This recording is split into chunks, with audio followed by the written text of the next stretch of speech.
nating i-welcome ang ating pong mga debater, ang ating pong mga speaker.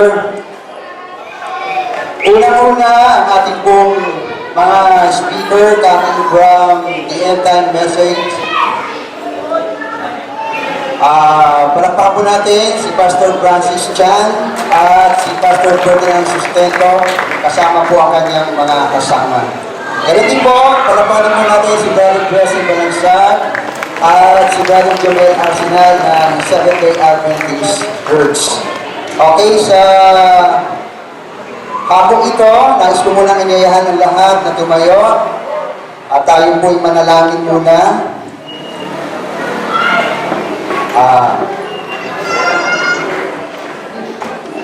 Tayo po'y yumuko para sa panalangin.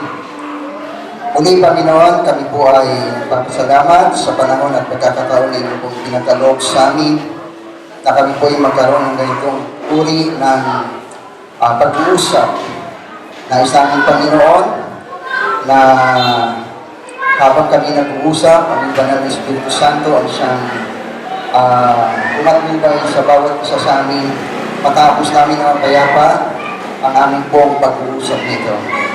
Muli, maraming salamat sa pangalan ng Jesus. Amen. Okay, maaaring na po tayo yung ubo. At sa pagkakataong ito, mga kasama, nais natin ipakilala ang ating pong moderator, isa po sa aking kasama sa barangay, ng barangay Upper Bigutan, ang kapwa ko rin Kagawad Roji Gumaro. Ayan, palakpakan po natin. At ang inyo pong timer, si Kagawad Robert Chodosio. So ako po ang timer at ang moderator po natin ay si Kagawad Roji Gumaro. Kaya mga kasama, ready na ba kayo? Okay, ganun din po sa ating pong mga kabarangay. Baka wala po kayong ginagawa. Ito pong pag-uusap na ito ay friendly debate, no, Pastor? Wala po itong away, walang ano pa man. Ito po ay pag-uusap, kapwa mga Kristiyano, at tayo din mag-uusap ng maayos, at tayo din po ay matatapos ng maayos. Kaya sa ating po mga kabarangay, yung mahihilig sa Biblia, nais ko magtanong, mamaya po, pwede po kayong magtanong after po ng ating pong pag-uusap. Ibigay ko po ang panahon sa ating pong moderator para po basahin ang ating pong rules and regulation para po sa ating pag-uusap ngayong hapon na ito. Bigyan natin ang panahon kay Kagawad Roji Gumaro.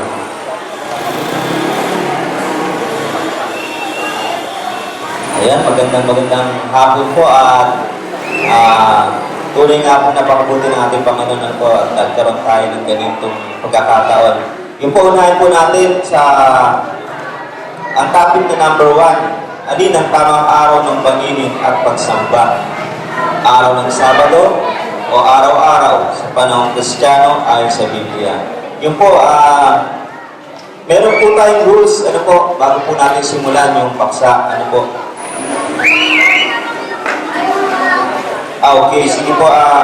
Sa topic number 1, ang speaker po ay si Pastor Francis Chan ng Jesus Christ Rock of Revelation End Time Church at si Pastor Bressy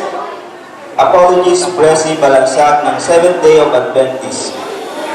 And ito po ang ating format para po sa gaganapin natin.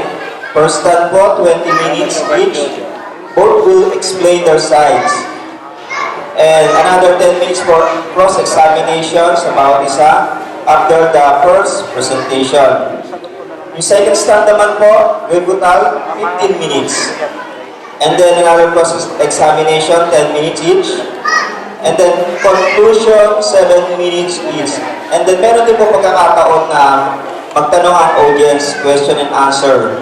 So ito po yung rules, babasahin ko po para po magkaroon ng kaayusan ang gaganapin natin. Ang rules number 1, ang nasa topic lamang ang maaaring ibangon at talakayin sa kabuuan ng pag-uusap. Rules number 2, Magsasalita lamang mga speaker sa takdang oras na ibibigay sa kanila. Rules number 3. Categorical na tanong ay dapat sagutin ng categorical na may kasunod o kaakibat na paliwanag. Rules number 4. Walang ad hominem o mga attacking personal o asaran laban sa kausap. Rules number 5. Gawing maayos bilang Kristiyano pakikipag-usap. Rules number 6. Respetuhin ang sagot ng bawat isa. Rules number 7. Gumamit ng Biblia at mga referensya sa pagpapatunay. Rules number 8. Sumunod sa tamang oras at ang panghuli, rules number 9. Igalang moderator at tagapamagitan sa nasabing dialogue. Yun po, meron po ba kayong katanungan para sa ating rules? Naintindihan po natin, ano po? So, sana po lahat ng nasa rules, respetuhin po natin. At yun po ang ating pamuntunan sa gaganapin natin.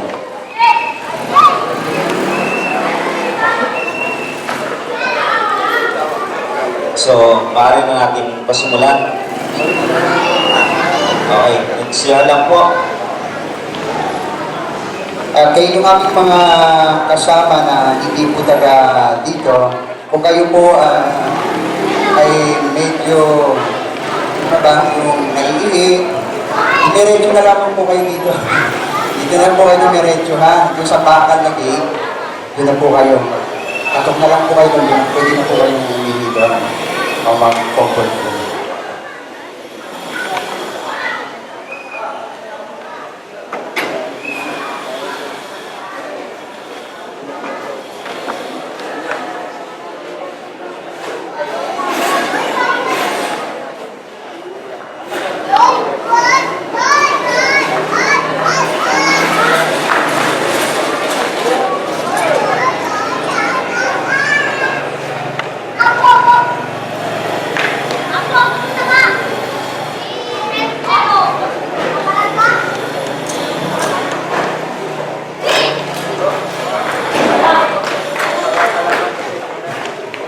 Okay, ito po. Yan. Mamimili po. Okay, mauna po ang Jesus Christ, Rock of Revelation and Time, na pangunahan ni Pastor Francis Chan. At ayan na po si Pastor. Yun po, ulitin po natin. Ano po, ang topic natin, alin ang tamang araw ng pangilin at pagsamba? Araw ng Sabado o araw-araw sa panahon ng Kristiyano ayon sa Biblia. Ito po, bibigyan na natin ng mikropono kay Pastor Francis Chan.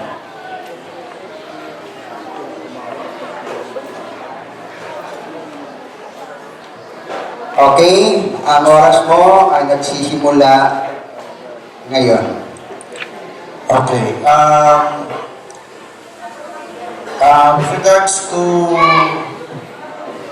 worshiping as gathering together on the Sabbath day, it is not a commandment that you can only gather on the Sabbath day. It's not written in the Bible that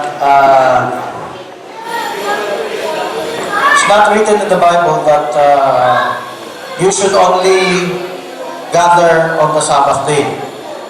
So, in Leviticus 23, there is a commandment of resting on the Sabbath, weekly Sabbath. When you rest on the weekly Sabbath, there is a wording there, a holy convocation. That could be used for commandment to gather on the Sabbath day. But Christians in the New Testament did not just gather only on the Sabbath day. But when the families were commanded in the time of Moses to gather on the Sabbath day, they were not having a worship service. Not unlike today, what we are doing today. They're just there to rest. They were not supposed to do anything. Okay? So, going from the old, going to the new, there is an evolution of how the Sabbath was fulfilled, was kept. From the Old Testament going to the New Testament, the first application of that commandment, the time of Moses, you must not go out of your home, maybe certain meters outside of your home. That's why there are certain sects that have separated themselves because of that. Reform group. So, because of that strict adherence to that commandment, that's in the time of Moses. But after the time of Moses, there was the Babylonian captivity. After the Babylonian captivity, now during the Babylonian captivity, they started to make synagogues. When they make synagogues, then they started the practice of using the Sabbath to gather in the synagogues. You can read Jesus Christ doing that in Luke chapter 4, verse 16. Luke 4:16. As his custom was, since he was in his childhood, he went to the synagogue Sabbath day.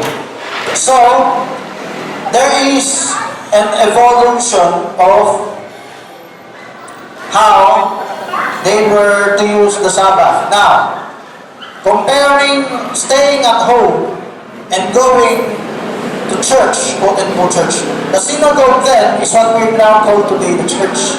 Okay? A fellowship center where they share the Word of God, they teach, they train. In the time of Christ's death, Mary Magdalene, you can read that, she rested on the Sabbath. I had a debate with Jerry Sevilla once. I asked him, did she break the law when she did not attend church? The answer always was, not everyone attending church is believer. I kept repeating my question. No, my question was, did Mary Magdalene break the law? And his answer was always like that. Ronald Mercado just said, okay, she already answered your question.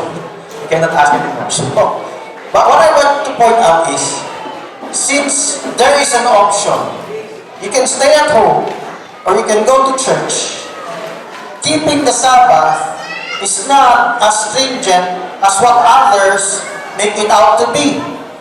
That's why when there were separated groups of Reformed churches, they try to make it more stringent. Actually, the Sabbath is liberating. It does not put you in a box. Look at the Ten Commandments. The commandment for the Sabbath is different from other commandments. There are two commandments in the Ten Commandments that are commandment of commission. You must do this. The other commandments is the commandment of omission. To make you understand what I'm saying, the other commandments say, thou shalt not, thou shalt not, thou shalt not. The two commandments, honor thy father and mother, that's the fifth, and keep the Sabbath. That is not a same commandment as the others. You must not do this, you must not do that. The honoring your father and mother and keeping the Sabbath is unlimited. You're used to unlimited text or unlimited. So, keeping the Sabbath is not limited to just attending church. You get the point? Before, the original commandment was stay at home. There was no church. It was not commanded, okay, Moses, let's gather all into the tabernacle, let's have some sharing. It was the Pharisees who developed that, but Christ was not against that. Now, why was Christ not against when they modified how the Sabbath would be kept? Because Sabbath is not some physical action that you are constrained to do. Sabbath is anything that gives your soul a rest. So sharing the word is also gives you rest. And this, shall we say, the rigidity of keeping the Sabbath was more expounded by Christ. Matthew chapter 12. He was berating the Pharisees. The Pharisees was first berating him. Why did you heal on the Sabbath? Of course, like a doctor, you're working. Then, of course, Christ explained, Sabbath was made for man, not man for the Sabbath. Man is not supposed to conform into a box of what should be done in the Sabbath. But Sabbath is there to serve man. And there's a inherent purpose. How many minutes did I get? Very Patrick. No signal yet? 8 minutes? Okay. So, lots of things to say, but time is very short. Okay, so Christ explained two things there, not just healing. He gave an example. If the sheep fell off a cliff or near death, that is some part of the work of the shepherd. Can the shepherd do emergency work on the Sabbath? Because if he will wait for another day, the sheep might completely fall off and die. So Christ explained, you can. You can save the sheep. That's emergency work. You can work. There are certain things you can do that seem to the eyes of the Pharisees or others seems like breaking the Sabbath, but actually it will be more burdensome to not to do it than to do it. So, keeping the Sabbath is not limited to going to church on a certain day. Let's talk about the day. Did you know in the whole world, 6 days thou shalt work, the 7th day is to have rest? In the whole world, not everyone is at the same time. It could be the 6th day or 7th day on one place, and still 6th day or the 7th day or the 8th day or the first day of the week on the other side of the globe. So it is not absolute. It is relative. When the 10 Commandments mention 6 days shalt thou work, and in the 7th day you shall rest. Did it say you must follow the Roman calendar? Today, what day today? It did not say that. Different cultures have different days of the week. Some have 8 days a week. Now, when it was accustomed later, Babylonians then the Jews, that 7 day a week, from the time that the day-week period started, if you look at history, there were changes, there were adjustments. What I wish to say is, we are not commanded to follow our Roman calendar week we have today. Did you know some have considered Monday as the first day of the week? So different cultures have different treatments for that. If you're going to follow the commandment, 6 days shalt thou work, and on the 7th day thou shalt rest. It does not have to be starting from Sunday. Okay? So, going back to the question, is the right day to worship. What is the meaning of the word worship? Giving birth to God. Do you only give birth to God on one day of the week?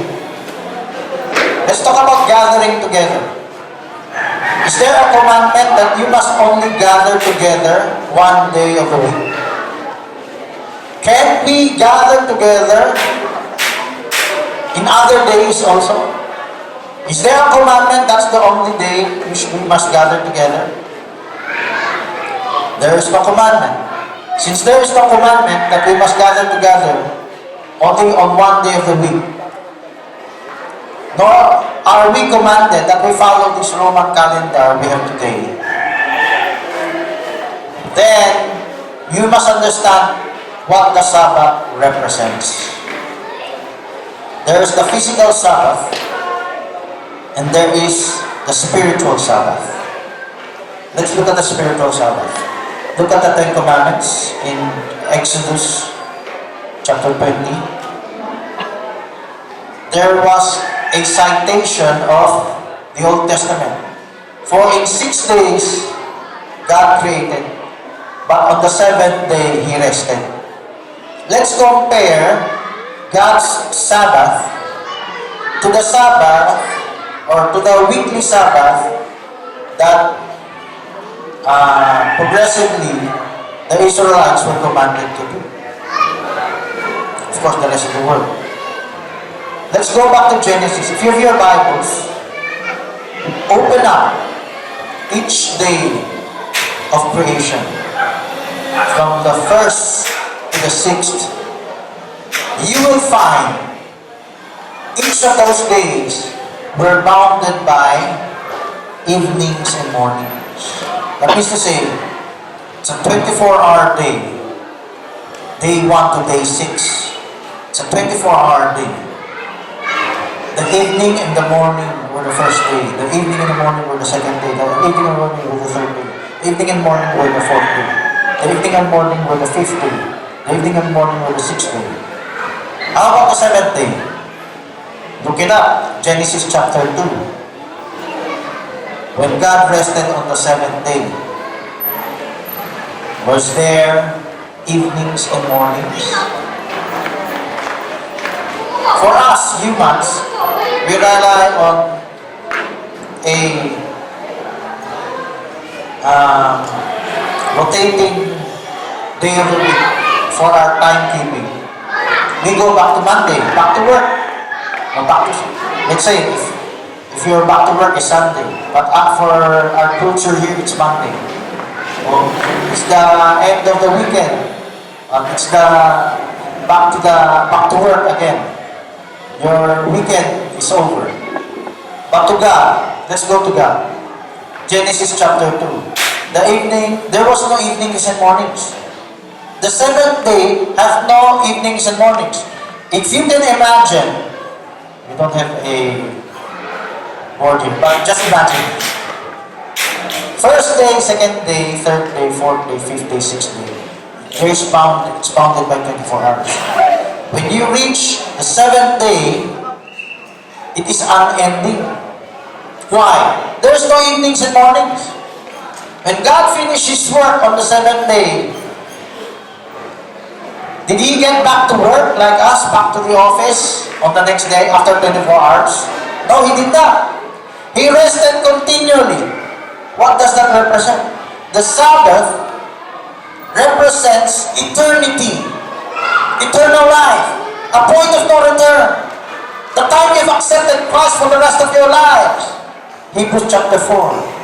The day you hear His voice, should that only be one day of the week? No, any day of the week. Harden not your hearts. But when you have entered that rest, in Hebrews chapter 4, you will not go back to your work again. I'm talking about the type of work which is sin. You do not go back to your own self. The spiritual Sabbath, the ultimate purpose of the Sabbath, is to point you to this time of no return. The physical type foreshadows even better things for us, as said in Hebrews.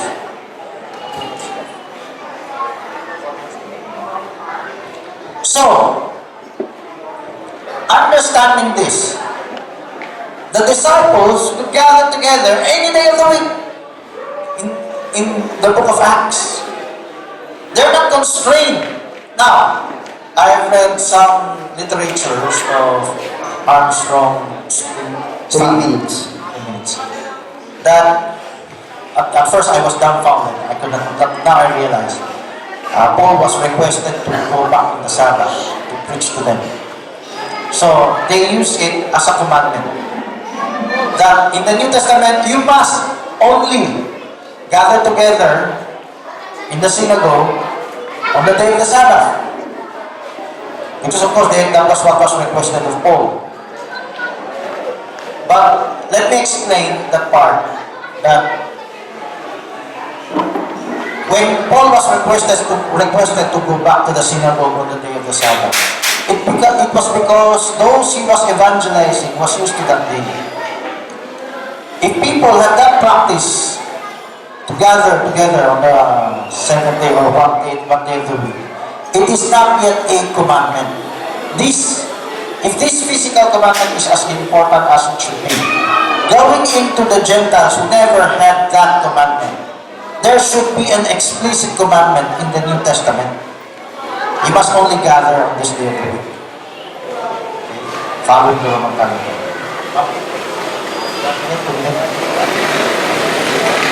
Okay, I will read my rest. Okay?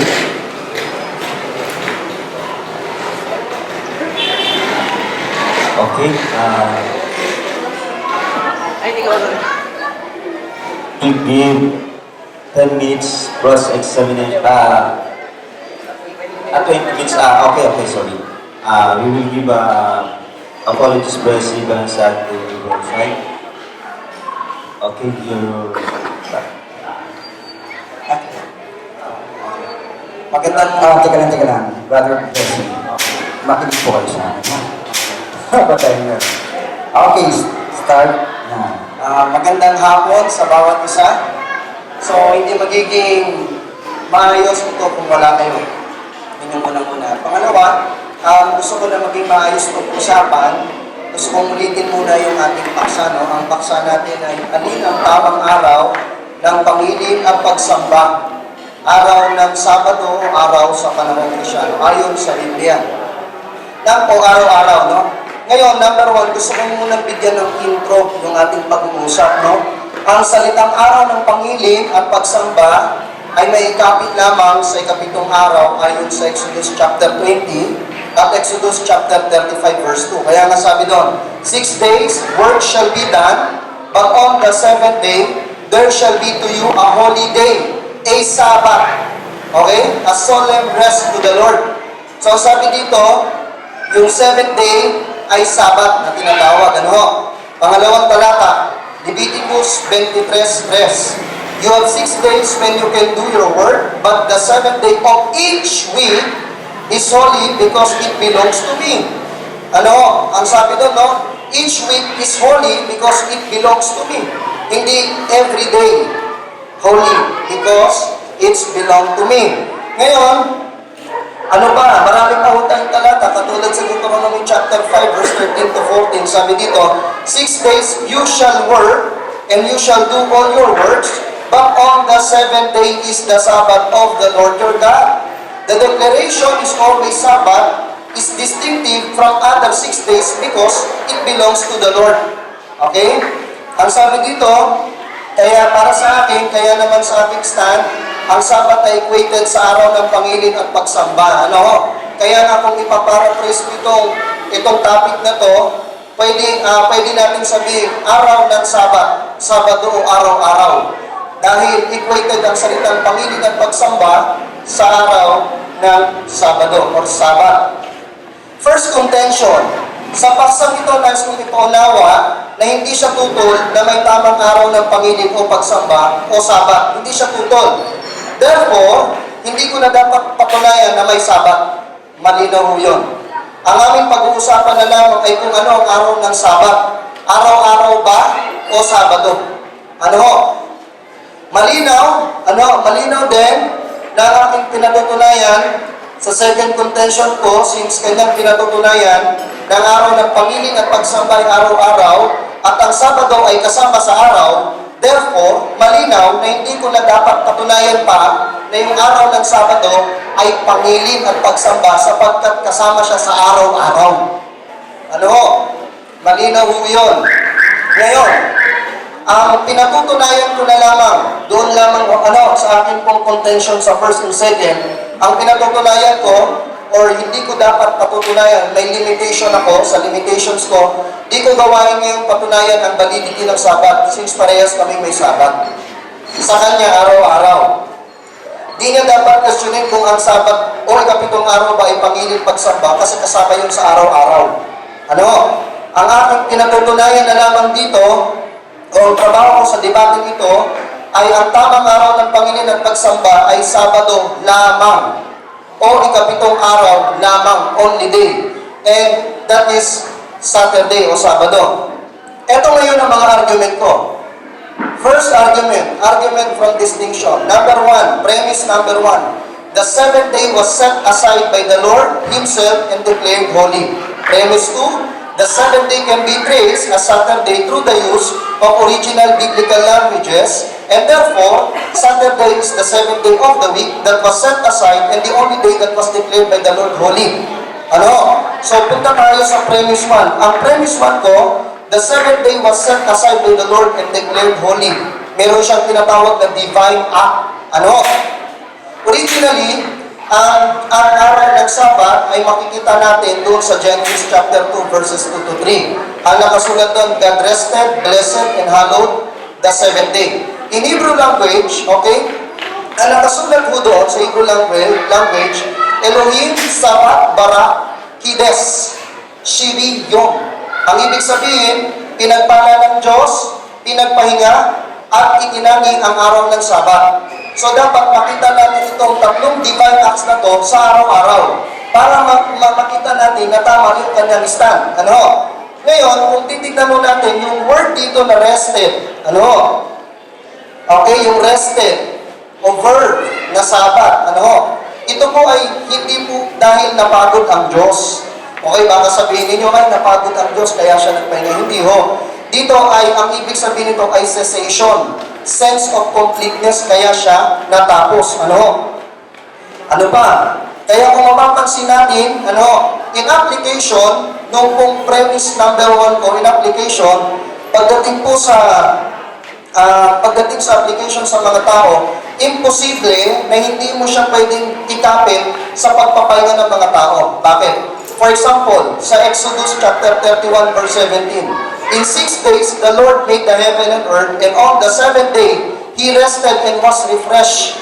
The word refresh came from the Hebrew word nepesh. Physical rest ang tinutukoy. Well, technically, it is evident from Isaiah chapter 40 verse 28 na ang Diyos hindi siya napapagod. Pero bakit tayo nakakita na na-refresh yung kanyang katawan?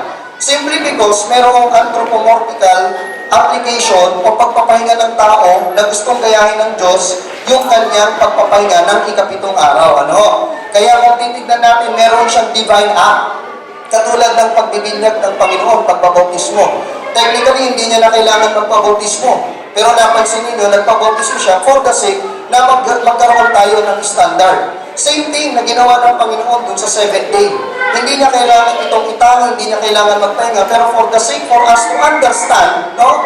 Para maintindihan natin ito ng gusto, merong tinatawag na pagpapahinga. Ano? Na ginawa ang Diyos. May pattern na ginawa. So kung titignan po natin, ang function ng Sabat, sense of completeness. Kaya gusto ko isa yung tatlong napaka-importanting paksa.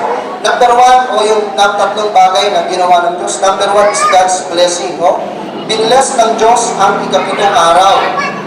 Kung titignan natin sa Numbers chapter 6, verse 24, the blessing of God result in preservation and assurance of abundant life. Preservation, kaya niya binibless. Okay?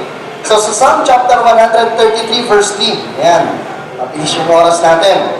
The Lord has commanded the blessing life forevermore. Kaya kung i-apply natin ang Psalm chapter 133, verse 3, okay, kung titignan natin, i-apply natin siya sa Sabbath, therefore, yung blessing is all about permanency. Okay? Biblical po yun. Pangalawa, God hallowed it.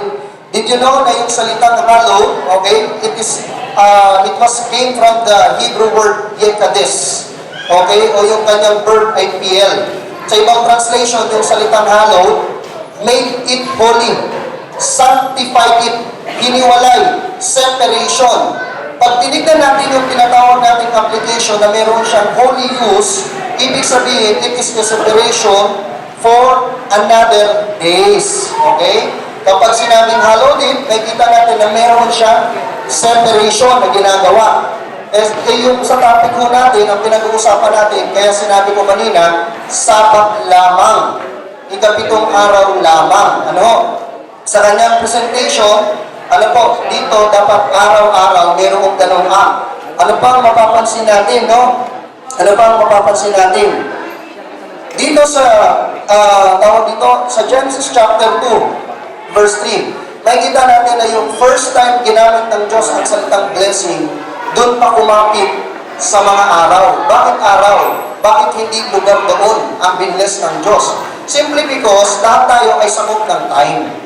Kaya imposible na yung Sabat hindi para sa mga tao lang, na para lamang iyan sa Diyos. Kasi kung para lamang iyan sa Diyos, dapat kakapit yan doon sa isang bagay na hindi natin kayang puntahan o hindi natin kayang abutin. Pero dapat na siya nilagay sa araw, it means na tayo o yung Sabat araw, available ito sa atin. Dahil kahit saan ka pumuntang bansa, merong 7 day.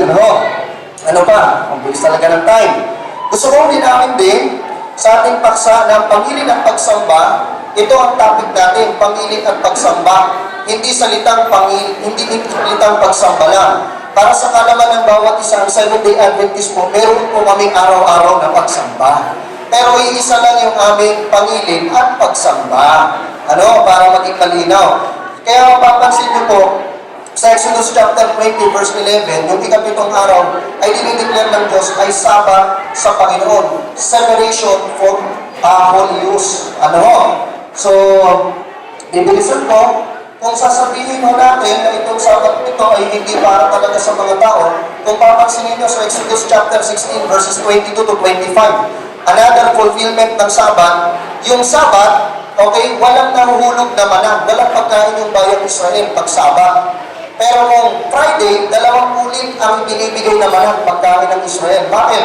Kasi nga, gusto ng Diyos na yung kanyang bayan magpahinga. Kaya kung titignan ninyo, based sa verse chapter 35, chapter 23, tinawag itong banal. At the same time, sa verse 35, ito ay makita natin siya na 40 years na itong nangyayari. So, hindi siya accident. Pag hindi siya accident, permanent talaga. Na every 7 day, walang umuulan. Naman na. Kundi ito ay para sa kanilang kapahingahan. Meron tayong tinatawag na divine act. Kaya nga, para sa akin, ang challenge dito, mapatunayan niya ang kanyang stand na araw-araw ng pangilin at pagsamba. Kung may papakita niya sa atin na ang definition ng pangilin, itong mga araw-araw nito ay pinagpala, pinagpahinga, at inaside, sinet aside, o pinabanal ng ating pong Panginoong Diyos. Premise number 2, the 7th day can be placed as Saturday day through the use of original biblical languages. According sa Mark chapter 15 verse 42, now when evening had come, because it was the preparation day, it is the day before the Sabbath. Ang tawag nila before the Sabbath ay preparation day. Alam niyo po ba ayon sa pag-aaral, yung Arabic terminology and Aramaic terminology ng salitang preparation is Arabta. In fact, ayon sa pag-aaral, sa kanilang malalim na pag-aaral, pag sila ay nagsasabing Sunday, wala akong pangalan, first day lang. Monday, second day, third day, fourth day, fifth day. Pagdating ng 6th day, hindi nila tinatawag itong 6th day. Ang tawag nila dito ay preparation day o Arabta. Sa Greek translation, ang Arabta ay mula sa Griegong salitang paraskwe or paraskin, na ibig sabihin, according sa mga early Christians, ibig sabihin, ang salitang paraskwen ay walang iba kundi Friday. Halimbawa na lang, I'd like to quote from Didache, ito yung mga post-apostolic manuscript, doon sa dated AD 70 to 120. Ang sabi dito, the fourth day and preparation, okay, that is Wednesday and Friday. It is not noteworthy that Friday is designated as simply preparation or parasquin. Okay, ang sabi dito. So, ibig sabihin, before the Sabbath, anong araw? Friday. According kay Tertullian, ng AD 160, Parasque had already become such a fixed name for Friday that he even argues that this had been the name for Friday since creation. Ano? So from the creation, ang tawag na pala doon sa Friday, Parasque or Aramda. Kaya kung titignan natin, kung ininame natin, no? First, second, third, fourth, pagdating ng 6, yan ay preparation, no? Or yung tinatawag natin Parasque. Kaya kung mapapansin natin, sa Matthew chapter 28 verse 1, in the end of the Sabbath, at is begun to dawn toward the first day of the week, pagkatapos daw ng Sabbath, first day of the week na, ano itong first day of the week na to? Sa ibang translation, ang nakasulat sa Matthew chapter 28 verse 1 sa CEV, Sabbath was over, and it was almost daybreak on Sunday, when Mary Magdalene and the other Mary went to see the tomb. Preparation Friday, Sabbath, Saturday, and Sunday is the first day of the week. So kung titignan natin, no, yung pagkakasunod niya, chronology niya, no, hindi natin makikita na araw-araw yung pangilin at pagsamba. Ulitin ko, wala tayong problema sa araw-araw na pagsamba. Ang pinag-uusapan natin dito, pangilin at pagsamba. A logical argument, may second argument. Hindi ko alam kung matatapos to. Pero sabi dito, yun nga, Sunday is the first day of the week. Kung titignan ang pag-aaralan natin, yung Sunday, ano po, yung Hebrew word ng Sunday is Yom Rishon. Ano? Yom Rishon. Pag sinabing Yom Rishon, nakita natin na pag sinabing Yom Rishon, first day ang tawag pag sinabing Sunday, no? Unang araw talaga. So kung unang araw siya, bibilang lang kayo ng mga araw, ang ikapito talaga dyan, Saturday or 7th day. Sa Hebrew calendar, walang problema. Okay, walang problema sa Hebrew calendar. From Yom Rishon, Yom Shini, Yom Shilishi, Yom Ribi, Kamisi, and Yom Shishi, which is the 7th day. Yun yung mga tawag para at least alam po natin at well-informed tayo. Ayan, well-informed tayo. So, bibilisan ko ang ating pong explanation. Kaya kung titignan po natin, no, sa Matthew chapter 28 verse 1 sa CEV or sa another translation, sabi dito, Sabbaths, at the dawning into the first day of the week, early Sunday morning, Mary the Magdalene and the other Mary went to see the grave. Kanina nakita natin na yung Sabbath, siya unique banal. At nakita natin, based doon sa interpretation ng Bible at mga historical facts, nakita natin na yung Sabbath daw ay Saturday talaga. Ano? Walang other meaning. Ano? Yung tinatawag nating Sabbath na nasa 10 utos. Kaya nga, kung titignan natin, the Sabbath day is the 7th day of the week according to the commandment of the Lord. Ano ang commandment ng Panginoon? Exodus chapter 20 verse 11. Imposible, nakikilalanin mo yung Sabbath pero wala kang kautusan. So kung walang kautusan, bakit natin kinikilala yung Sabbath? Di ba? Bakit natin pinag-uusapan? Kung titignan po ninyo sa Exodus chapter 20 verse 11, basahin nyo na lang meron kayong makikita tatlong bagay na gusto kong ipapansin. Number 1, to follow the divine act given at creation. Di ba? Alalahanin ninyo ang araw ng Sabbath. Kayo din, di ba? Sabi kayo ay inyo itong ipangilin. Pangalawa, acknowledge God as Creator. Sapagkat nilikha ko ang langit at ang lupa. Ano ang link? Mula sa Exodus, ang link niya ay yung Book of Genesis. So kung doon sa Exodus, literal day, therefore sa Genesis, that is literal day. Mamaya pag-uusapan pa natin. To participate in God's rest and blessing for mankind.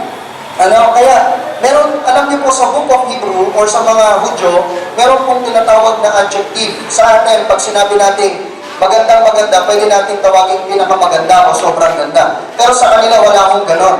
Ang meron po sa kanila, inuulit na salita para sabihin na ito importante. No? Kung titignan ninyo at i-analyze mo ninyo doon sa chapter 1 to chapter 2 ng Book of Genesis. Alam niyo po ba doon sa Book of Genesis, yung mga araw, first day, second day, hanggang 6th day, isang beses lang binabanggit. Samantalang doon sa 7th day, ang sabi doon, and God finished the work on the 7th day. And he rested on the seventh day. And so God blessed the seventh day Sabbath 3 times for the sake of, ano po? For the sake of, masabi sa atin kung gaano siya ka-importante. Ayan. So, Jewish tradition, kaya nga sa Jewish tradition, sa Jubilee chapter 2, verse 32, on the other holds that God kept Sabbath on the seventh day. Literal po, Saturday. In all ages. Okay? Ano pa? So, kung titignan at pag-aaralan pa natin ng mas malinaw, 2 minutes. ayan, ibababa ko lang ng kaunti. Ayan. Meron akong inilagay dito tungkol sa calendar. Gaano tayo nakakasyon na yung calendar dito ay hindi nasira? Okay? Ang sabi dito, according kay Dr. Samuel M. Zweisberg, sabi dito, a very strong proof that the count of the week has not been lost during the Christian era is the fact that although Jews, Christians, and Muslims kept different calendars, though meron silang iba't ibang mga kalendaryo, they all agree on the order of the days of the week. Kahit iba-iba pala silang mga paniniwala, yung order of weeks, pare-parehas sila. Iba-iba lang sila ng tawag. Ano pa ang sabi? Ang sabi dito, Western reader, but to those living in Egypt and the Orient, the connection is perfectly evident. Both the clock and the calendar are regulated by the book of the prophet. The Muslim calendar 1 minute. is fixed according to the laws of the Quran and the Orthodox tradition. Kaya ang sabi niya sa pinakang last, ang sabi dito sa pinakang last, disconnection and confusion of the clock, the calendar, the Quran brings about the result that the only time reckoning on which Christian, Muslim, and Jews agree in the Orient is that of the days of the week. Yung days of the week walang problema. Yung numbering lang may problema. Pero still, magkakaparehas ng days of the week. And therefore, ang Sabat natin po pinapangilin ngayon at kasamang pagsamba. Pangilin at pagsamba, yan ay Sabado at still, until now, ito ay tinangin ng ating Panginoon based dun sa kanyang 3 divine acts.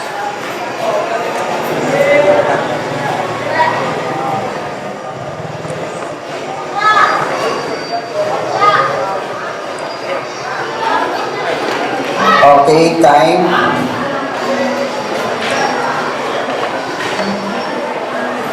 Okay, let's go to cross-examination.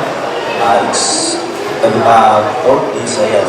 Si Sir Mau na magka-cross-exam sa kanya with 10 minutes. Okay? Okay, 10 minutes cross-examination. Start now. Okay. First question ko po, Pastora.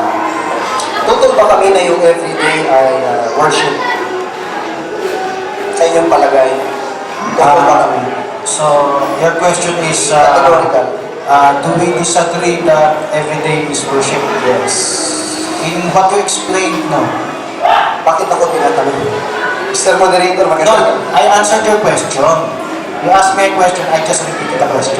Sa iyong palagay. Let me repeat the question and answer the question. Okay. Your question is, are we against that everyday can be worship? I said, according to what you said a while ago, in what I heard, Yes. you're not against it. Okay. So, bakit kanina, ang ini-explain mo, pagsamba lang, walang kasamang pangilin? Okay. The reason, why did I not differentiate worship and esteeming? For me, esteeming one day over the other and worship does not necessarily mean gathering together. Okay? So it's open-ended. So it's not limited to that. So, ibig sabihin, Pastor, alam mo pala na hindi kami against sa worship. Bakit yun ang in-explain mo? Why did I explain that since you're not against everyday worship? So, to point out that every day can be as holy as esteeming one day over the other. Okay, esteeming one day over the other, I said a while ago, represents something else. Okay, next question ko. Sabi mo, kasi para yung araw-araw huli. Tama? No? Ang tanong ko sa'yo, doon sa araw-araw, ano ang huli? Yung araw ba o yung action ng mga tao? Well, a better answer is the action. Action. It's not the physical day that is holy, but the action of the person Yung holy. should be holy. Okay. Kung yung araw, yung tao, yung action niya yung holy, therefore, hindi yung araw yung nagiging banal. I just repeat your question for the record. Oo. So, hindi nga, So it's not the action, it's not the physical day, but the action of people. so Yes, yung, I answer yes. Okay, so yung action. So therefore, kapag yung action nila yung banal, hindi yung araw yung banal. So if it's the action, it's not the day. Yes. So ibig sabihin nyo nga po, sa inyo pong grupo, sa inyo pong explanation, hindi siya Sabat. Kasi yung Sabat, yun ay banal, sabi ng Panginoon. Tama ba? Sabbath is not only limited to the one day of the week. Pero banal siya. Sabbath could mean something else. Pero yung Sabat po ba ay banal? Sabbath, yes, is holy. Okay, good. Sabbath also is what you explain is a cessation. Okay. So, ibig sabihin, para sa inyo, yung pagsamba ninyo, ang banal doon, yung tao. Yung ginagawa ng tao, hindi yung Sabat. I explained a while ago, Sabbath could mean a lot of things. It includes the actions of the people. Okay, next question ko na lang. Naubos kasi yung time. Sabi mo, Sabat is not limited. Tama ba? Sabat is unlimited. Amen. So, hindi kasalanan na kapag yung tao nangili ng Sabat sa loob ng church. Kasi pag kasalanan siya, therefore yung Sabat limited. It is not a sin if he does it in a synagogue, a fellowship, a church. Okay, pero kung sa labas, It's not a sin. so limited na yung Sabat sa'yo. If I say it's not a sin, it's unlimited. So limited na nga po kasi. You can fulfill it not in a limited way. Pastor, You can also fulfill it outside of the church. So ibig sabihin, sabi mo kasi unlimited, tama ba? So that's why outside the church, you can still be in the So Sabbath. unlimited. Pero That's what unlimited so pag means. lumabas ka, hindi na kasalanan na yun. Therefore, yung paglabas mo, limitado lang yung activity ng Sabat sa loob ng church. If I explain unlimited, then there's no commandment against going outside. The opposite. Those who are limiting the Sabbath will give you sin. It makes it sinful for you to go outside. Okay, next question, Pastor.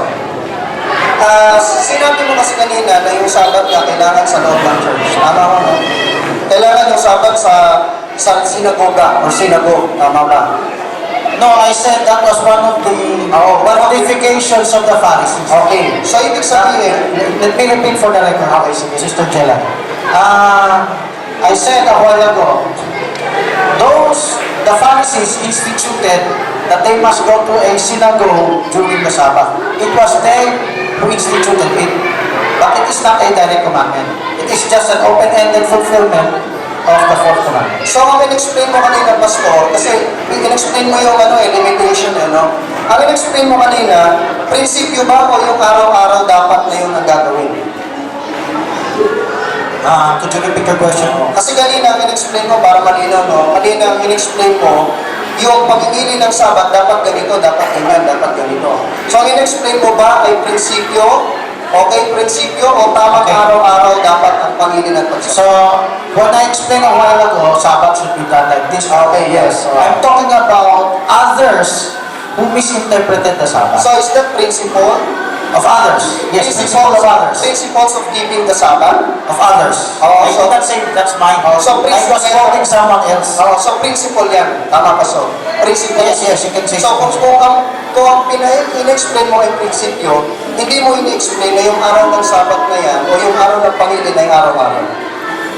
I explained it a while ago. Let's go back to what I said, Genesis 2:2. On the seventh day, there was no evening and morning. God did not go back to work after 24 hours. What does that mean? It's for the rest of Next question ko dyan, creation. Pastor. Some example for us. Yung next question ko dyan, sabi mo kanina, yung Sabat, eternal siya kasi walang evening and morning, tama ba? Is Genesis 2:7, did not say evening and morning. So, it represents eternity. Okay, so ang question ko sa'yo, ano sa palagay mo ang pagkakagamit ng Hebrew word na day, yung sa 7th day? So, Anong Hebrew word? I don't know the Hebrew word, but the seventh day is different from the first 6 days. That is much very clear in the Bible. Apo, pero pastor, papaano ko siya nag-differentiate? Hindi mo naman pala alam yung Hebrew. How I could differentiate because God hallowed it. God, you yourself explain. God hallowed the seventh day. So that is why it is different from the first 6 days. So, kung different siya from 6 days, ibig sabihin, yung araw lamang pala talaga ng Sabat, ang pangilin at pagsamba, kung different siya, sabi mo. So that is the example I gave of every day. Why? So when God rested, it's not just 24 hours. I hope you check it out in your Bible. When God rested, there was no evenings and mornings. When He reached the seventh day, it was continuous. So yun uulitin ko kasi ang sabi mo, pastor, wala siyang evening and mornings. No? Pero bakit hindi mo ma-explain ngayon yung salitang yom sa Hebrew? You don't need a Hebrew word to see that the seventh day is distinct from the Last first 6 2 days. weeks. Because the first 6 days is 24 hours mentioned evenings and mornings. Yes. But the seventh day, there was no mention of evenings and mornings.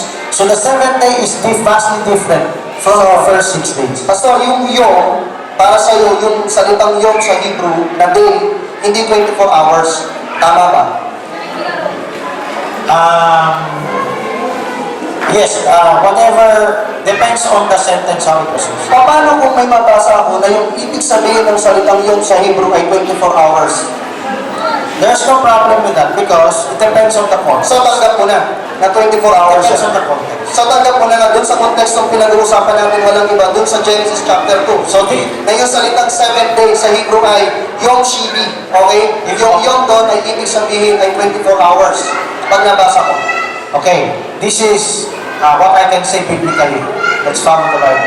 Yes. If the Bible does not say the seventh day has evening and morning, I believe God did not go back to work after 24 hours. You can check it out yourself. Pero I myself believe God did not go back to creation again after 24 hours.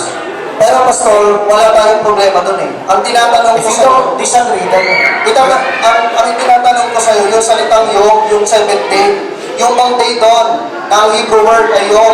Sa Hebrew, mababasa ko, 24 hours. Paano ngayon yan? I'm holding on what the Bible says. So yung Hebrew word, hindi Bible yun. No, the Hebrew could not. So hindi siya scripture. No. The Hebrew could not refute what the Bible says. So magkalaban When yung you Hebrew read, sa Bible. you just use the part when it was used for 24 hours. So magkalaban Because the yung word Hebrew. day could be used for 24 hours. The word day Okay, can also Kaisa. be used for Okay, Kaisa. Okay.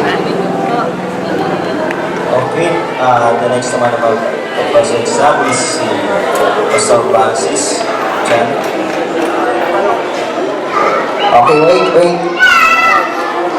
Okay, first examination start now. 10 each.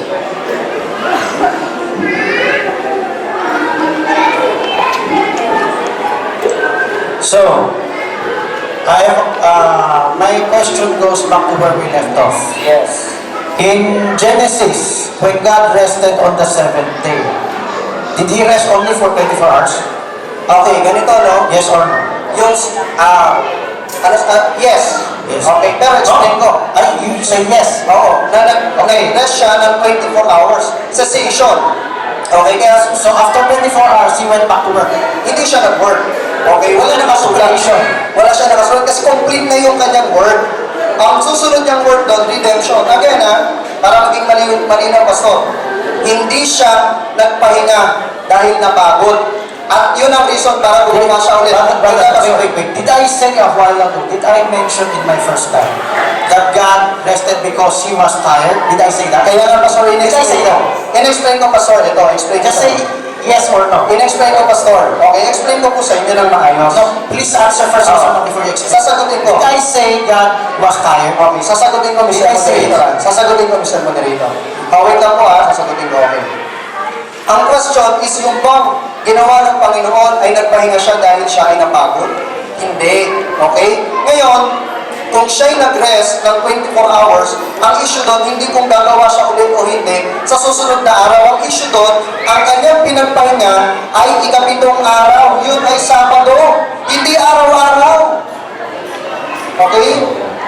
Paliwanag yun. Okay, Tama yun sa sagot dito. naman siya na nagkakita. My question, let me go back again. Okay. I just wish to know if you are focusing on what I was saying a while ago. Okay. Did I mention, I'm not saying you mentioned or someone else mentioned, did I mention God became tired? Pastor, Yes or no? Pastor, hindi mo nga yung sinabi. Okay, that's good. So let me continue. Mr. Moderator, meron na nakakautat na explanation. If you said no, okay. May yes or no then explanation. Yes, so. But you don't have Just time. answer first kung yes or no. And, It is just Sabi ko nga po no, tapos meron akong Tapos na. okay. hindi mo rin ako explanation. It will take up Stop time. It will take too much time. Ayan, so, categorical, dapat sagutin mo muna na kung yes or no, and then follow up kung meron man pwedeng paliwanag, so, just a little. It's like this. I will give you, it is on my discretion if I will ask for an explanation. It's like just simple as that. So my time will not run. So, If I want you to explain, I'll tell you. So, kayo po ang masusunod, hindi yung moderator. No. If I ask a question, categorical question, if I ask you to explain, you can explain. You can take up most of the time. If I ask for a simple affirmative or negative, please answer that. So my time will not. So Kayo na lang bahala, Mr. Moderator. Okay, so, okay naman para sa kanya yung yes or no. So, Kasi ang nakasulat po dyan, categorical question, pag sinagot, may kaakibat na explanation. yes, ito yung binasa. Yan yun eh. Meron siyang follow-up para kung sa nasagutan. so let me continue na. Okay, next start. Once again. How many minutes to go? Okay. Tayo, 7.5. 7.5 minutes. Okay. Since you never heard me say God was tired, no need to explain that because we both agree on that. Okay, no need to take much time. Now, with regards to Deuteronomy 5:3, do you agree that the Sabbath is part of the covenant of God with Israel? Yes. So, if that is part of the covenant, Deuteronomy 5:3 says that their fathers did not have that covenant yet. Okay, explain ko po. Do you agree? Explain ko po, Mr. Moderator. No, affirmative or negative. Do you agree? I-explain ko po muna, Mr. Moderator. Just agree. Agree ako sa talata, no ako doon sa interpretation mo. So, you don't agree that I the don't agree fathers... with your interpretation. I agree with the So Bible. let me clarify. Yes. You don't agree with my interpretation. Yes. So, you don't agree that the fathers did not have that covenant with, as the children of Israel had with God? Could you read the verse? Deuteronomy 5:3. The Lord Okay, gave basahin mo. up His covenant with our fathers, but with us. So do you disagree or agree? You said you agree the verse, but you disagree. This is how I understand it, right? So, this is how I understand it. The fathers did not have that covenant before, except with the Israelites. So, do you agree or disagree? Okay. So, do you disagree that part? Mr. Moderator, sagot na ako. Yes. Agree or disagree? Agree ako sa Bible, pero disagree ako doon sa kanyang interpretation. Now, i-explain ko. Okay lang? Okay lang, explain ko. Ilang minutes na? 4 minutes and 6.5 minutes. 7 minutes and 30 seconds. Could you explain? Okay. It's 30 seconds. Okay, explain ko sa'yo. Bakit hindi ko nagbibigyan na? Explain ko sa'yo. Sa Romans chapter 9, verse 4 to 5, binabanggit na lahat ng binigay ay nasa Israel. Okay? Lahat ng ibinigay ay sa Israel. Ngayon, ang question, bakit napunta ito sa atin? Acts chapter 7, verse 38, upang ito ay mga aral na buhay, upang ibigay din naman sa ating mga Kristyano. Ngayon, ang next ko pong sagot doon, ang usapan po natin, araw ng Pangilin, hindi validity ng Sabat. May Sabat tayo parehas. Ang tanong mo sa akin, anong araw? Okay, with yung question natin, so, Okay, let me continue. Yes, Continuation. let me continue. 30 seconds over. Mr. Moderator, wait lang po. Nilinawin ko lang po. Nilinawin ko lang po. Ay, wait. Nilinawin ko lang po. Hindi po kayo ang magbibigay ng time kung ilang minuto o segundo ako magsasalita. Kasi hindi ko po yan ginawa sa inyo. Hinahayaan po kayo. Ngayon, gusto kong malinaw tayo na kapag meron kang categorical question, follow up with explanation. Okay? Para malinaw tayo. Yes, andun mo sa rules. Ayun, nandun din sa rules. Paano kung yung explanation kinain namin oras? Eh, kasama yun sa sagot talaga. Kasi para Para natin natin explain kung ano pagbibigyan yung ko sa talagang sagot niya. So, i-define niya yung sagot niya sa pamamagitan ng tamang explain niya. So, yun po ba tayo para at least... So, Okay, so, okay, continue ko ulit yung time na po. Okay, so, go ahead, sir, kung ano ba yun. in Hebrews chapter 4, Yes. He limited a certain day. Yes.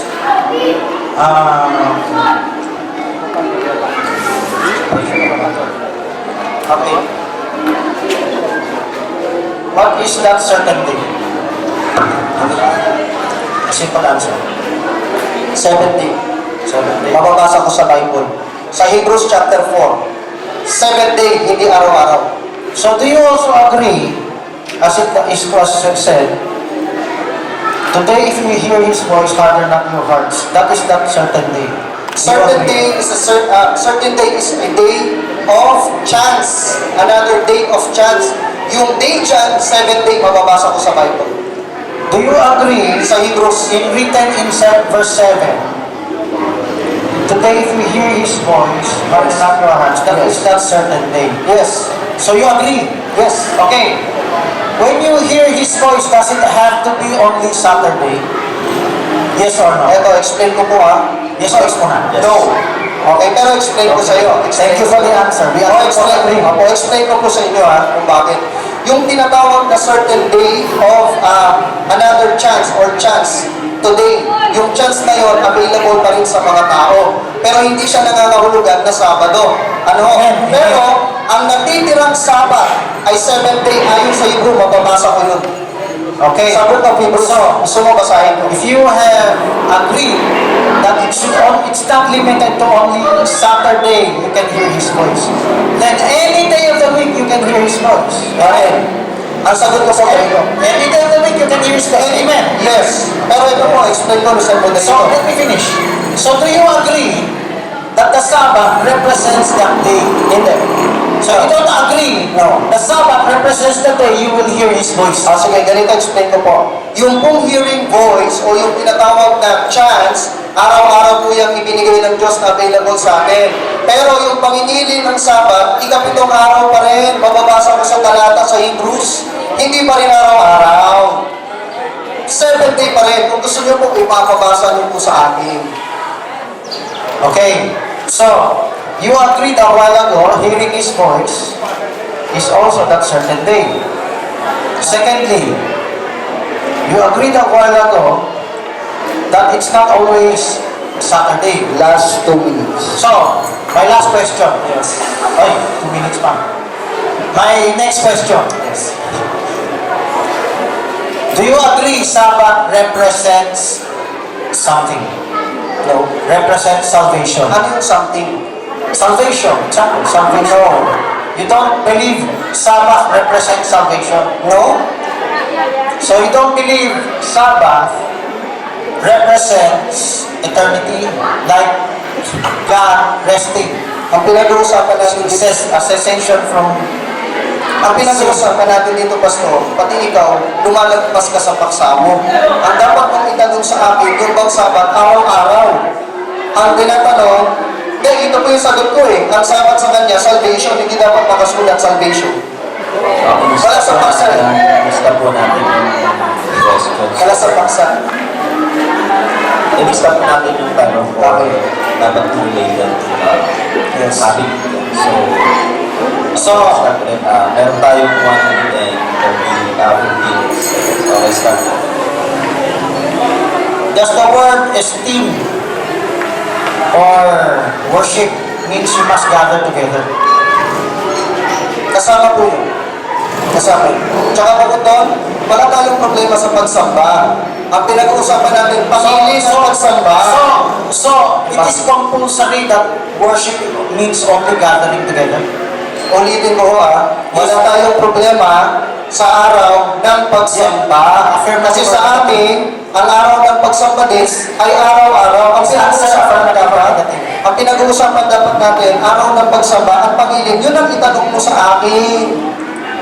If you believe that worship does not only mean gathering together, then you must not say a while ago that worship, that it must always be gathering together.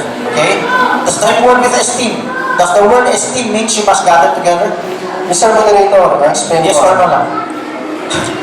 No. No. Esteem that. Okay, time is up.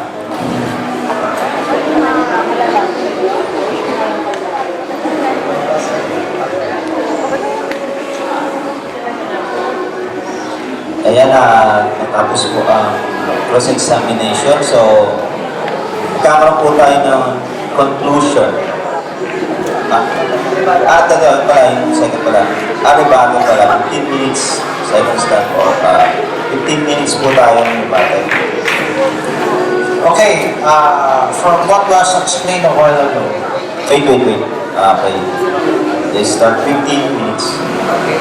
Start now. I was asking if esteem and worship only means gathering together. Well, I presume his answer was, no, it does not only mean that. So, it goes back. Is it every day or one day? If it does not limit to gathering together, then it could be every day. Romans 14, you esteem, some esteem different, every day the same. Some esteem one day over the other. So Paul did not give a commandment, you must only esteem one day of the week. The second point, I did not ask this question. Was there a commandment there that we should follow only the Roman calendar we have today? There was a time, because of the adjustments, they inserted an additional day of the week just to realign, because our solar calendar, our astrological timekeeping of the seasons will not change. There must be adjustments always. So there was time, the Catholic Church, take note, the Catholic Church, Gregorian calendar, Julian calendar we have today. We have this Monday to Sunday. Then they inserted one day of the week. Now, if you strictly adhere only 7 days, then you're off. You have to worship in the day of the week. A while ago he said we must not worship. He implied we must not worship the day of the week, the physical day, but the actions of the believer. So if it's the actions of the believer, you're not limited to do good only on one day of the week. A while ago, he agreed that God did not go back to work after he rested or he stopped his cessation from creation on the 7th day. If he agreed that God did not go back to work, then if people in the Sabbath commandment for the people recall that time of God resting on the 7th day, then God, the same thing for the believer in Hebrews chapter 4. That certain day when you hear His voice, harden not your hearts. That's the beginning of your Sabbath day. He rejected that the Sabbath represents the day that you accepted salvation. He rejected that the Sabbath represents other things. So, let's read Hebrews chapter 4. Hebrews 4 said, there was that rest that the Israelites were not able to enter. Was that Saturday? If he rejected that, verse 1, start from verse 1. Let me read. If you have Bible, open up Hebrews 4:1. Let us therefore fear, lest a promise be left of us entering into his rest. And if of you should come short of it. Imagine people who come short of entering that rest. What kind of rest? Was that the Sabbath rest? Seventh day of the week, verse 2. For unto us was the gospel preached, as well as unto them. But the word preached did not profit them, not being mixed with faith in them that heard it. The Israelites have unbelief. Paul was talking about another form of Sabbath here, another form of rest, that the Israelites were not able to enter. Israelites were not able to enter, verse 4. For he spake in a certain place of the seventh day on this wise. So Paul talked about the seventh day. God did rest the seventh day from all his works, verse 5. And in this place again, if they shall enter into my rest. Paul tied the seventh day to the Israelites entering into his rest. But they were not able to enter because of unbelief. Was that seventh day of the week? No. Because whether you like it or not, you're going to pass through the 10th day of the week because that's time. But there's a kind of Sabbath that the Israelites were not able to enter. It was represented by the seventh day here. Verse 7. Verse 6.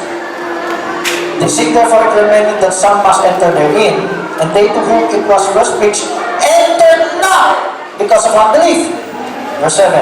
Again, he limited a certain day, saying in David, today after so long a time, that's the New Testament, when you hear the gospel, as it is said, today when you hear his voice, harden not your hearts. A while ago, he denied that Sabbath could be connected to the gospel, hearing of the gospel, hearing of his word, not having unbelief in the hearts. Let us continue. If Jesus, this is Joshua, had given them rest, what kind of rest? Physical rest? Yes, they had the physical rest on the physical seventh day. But they never received what that Sabbath day rest was pointing to. Would he not afterward have spoken of another day? What is that another day wherein finally they could enter that rest? This is what the Sabbath was pointing to. Accepting Jesus Christ as your personal Lord and Savior. The Sabbath, physical Sabbath day, did not save the Jews. They rejected Jesus Christ. They didn't know it was pointing to Him. Jesus Christ, the Lord of the Sabbath. He was what that Sabbath was pointing to. Colossians 3:16, 17. Of course, it's not just the Sabbath, many other things. They all point to Jesus Christ. Verse 17. You all know that. Some of them know that. I hope you can take note of it and check it out. Let's go back to Hebrews. Therefore, there remaineth a rest to the people of God. What kind of rest? And that he that entered into his rest, he also has ceased from his own works, as God did from his. This is what I was saying a while ago in Genesis. The rest that God did, He did not go back to work again. It's the same as our rest in Jesus Christ. When you have surrendered your sins, you do not go back to your sins. You do not go back to your old self. This is what Hebrews 4 has been talking about. Now, is it every day? It's not a particular day anymore. It's for the rest of your life. The Sabbath represents a point in time wherein there's no turning back. I have decided to follow Jesus. No turning back. No turning back. That is what Sabbath, that was typified by God in Genesis 2 means. Why the seventh day is different further. If others would like to insist, it's a 24-hour day, you're going back to the mindset of the Jews. I have no qualms with that. But what does it represent? That's what you have missed out. What the Jews have missed out. Acts chapter 2. They gathered together every day. daily breaking bread, daily sharing the apostles' doctrine? Did they experience spiritual Sabbath? Comparing to the physical day of the Sabbath, there's a physical day of the Sabbath. They went to the temple to praise and worship God. But did they not experience spiritual Sabbath every day of their lives? Is fellowship with God limited only to the 7th day of the calendar week, even of the Roman calendar week? So, how many minutes? 6 minutes?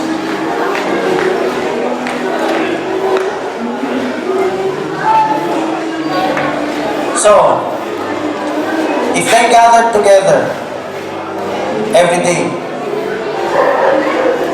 is there a commandment that we can find in the New Testament? Let's go back to the Gentiles. Romans 2:14. They did not have the law, but were they justified? Romans 2:14. They did not have the law, but they had the spirit of the law. Were they physically doing the Jewish form of the Sabbath? No. But they were justified by God until the gospel came. A while ago, I asked him, the fathers did not, as it was written, did not have that covenant with the Israelites. He said yes. But he said my interpretation was wrong. I just read the scripture. Deuteronomy 5:3. Just because I read it, I am wrong, but the scripture is right. We should be objective. We should not be biased. If I believe what the scripture say, if you believe that's what the scripture say, we should agree. Not gonna say, I disagree with you. So, the fathers, let's be honest what the scripture say. The fathers did not have that covenant. If the fathers did not have that covenant, what does that mean? There is no compulsion as what happened to the Israelites. Actually, the Jews, the Pharisees, the Sadducees, they made a religious ritual out of it. Of course, in the time of Moses, you must understand why there are changes in how Sabbath will be fulfilled. Because it is not something to give burden to people. It might sound burdensome at the beginning when Moses ordered someone to be stoned to death for breaking the Sabbath. But that was just the beginning. Later, understanding, God will allow them to see much deeper in the Sabbath. That's why, he misunderstood me a while ago, that the Pharisees made a synagogue and asked the people to attend the synagogue during the Sabbath. But let me tell you what is the right attitude. I did not say a while ago that is right. And I'm not saying it is wrong. This is what is right. You can do whatever is good on the Sabbath. But you're not limited to gathering together. Gathering together in a synagogue or outside or witnessing evangelizing. So, if the fathers did not have that commandment, the Gentiles which had not that commandment were saved. Then entered the time of Paul and Peter when the gospel was spread to the Gentiles. Was there a direct commandment? Starting from now on, you must esteem the 7th day of the week. Starting from now on, you must worship only in the 7th day of the week, or you must gather together only on the 7th day of the week. Now, if my gentleman friend says, we don't believe worship or gathering should only be the 7th day of the week, then it's every day. Then how do you esteem one day over the other? You understand the purpose in Hebrews 4. That is how you keep the Sabbath. You understand what 2 minutes? You must understand what Hebrews 4 is saying. Paul is tying the Sabbath to accepting the gospel. That is why when God rested, He did not go back again to work again. The same thing for a believer. When you have accepted Christ, you've become Berean, you've repented of your sins, you do not go back to your old self, your old sin. Before you do not have a mediator, now you have a mediator. You could always come to Christ. Before you could not, because of unbelief. So that's the same with the Israelites. The rest the Israelites were not able to enter was the rest of His word, receiving His word. They followed to the letter the physical law of the Sabbath, but they did not receive the spiritual aspect of it. What Sabbath represents. So we miss out if we focus on the physical aspect, because I said, in the physical aspect, there is no limit how you can fulfill the Sabbath. It's open-ended in 10 Commandments. As you honor your father and mother, there's no limit how you honor your father and mother. The same thing how you keep the Sabbath. There's no limit. You study His Word, you have fellowship with one another, you preach the Word outside, and if you understand the time, it's not limited anymore to 1 day of the week. The Sabbath does not only apply 1 day of the week. There's a Sabbath of months, a Sabbath of years, a Sabbath of decades and millennia. I believe, Okay, thank you, sir. he also believes in 7,000 years.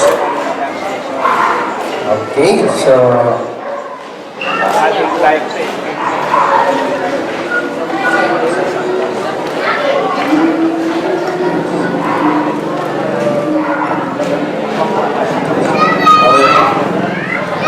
Examination again for 10 minutes each.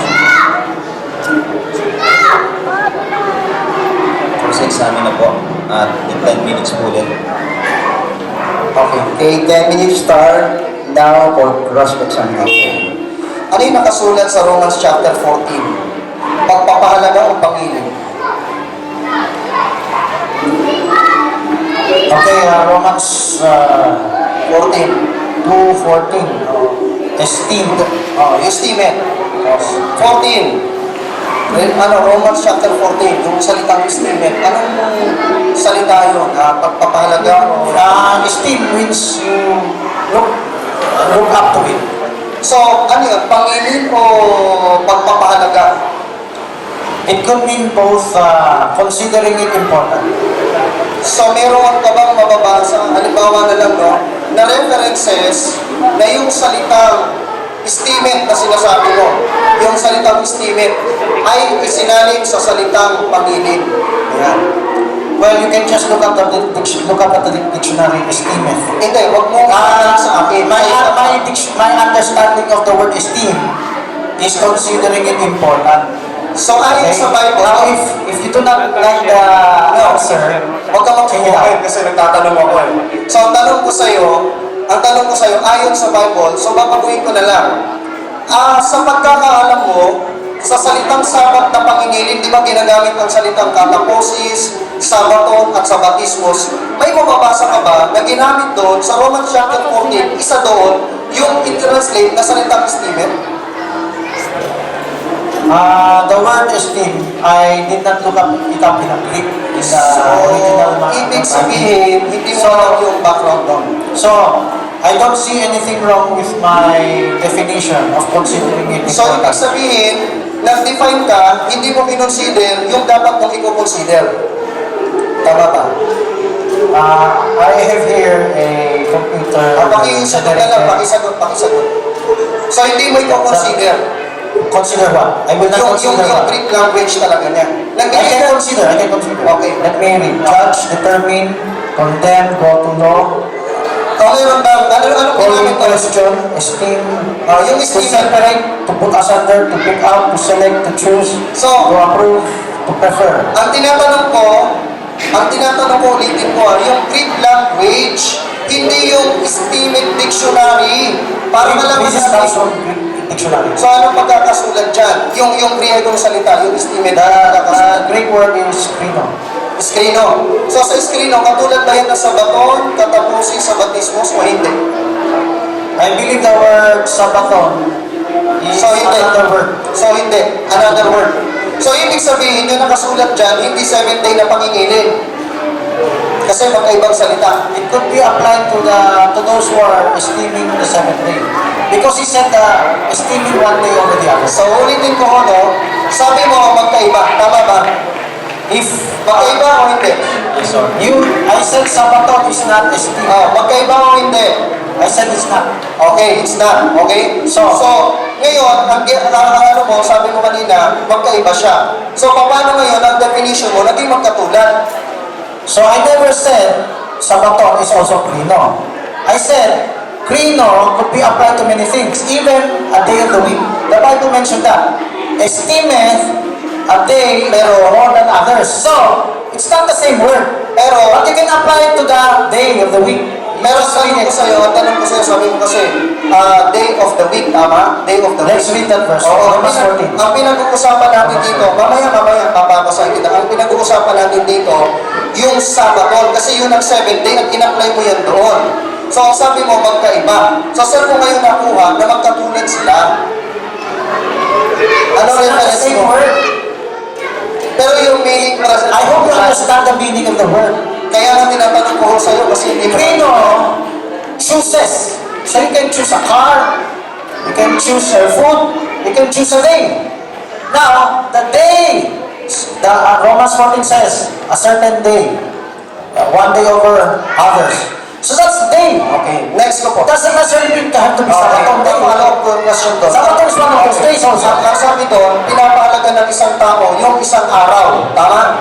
Pinapahalaga ng tao ang isang araw. Tama? O mga araw. Tama mali. Nakasulat doon. Yes. Okay. So, ang next question ko sa'yo, sino nagpapahalaga sa isang araw? Yung tao o ang Diyos? The person is the one esteeming one over the other. So, yung tao. Yung Sabbath nestat ko, sino nagpapahalaga? Yung tao o ang Diyos? The Sabbath you're referring to? Yes. It is a role sa God and man. So, ang nagpapahalaga talaga dyan, yung Diyos, tama ang mali.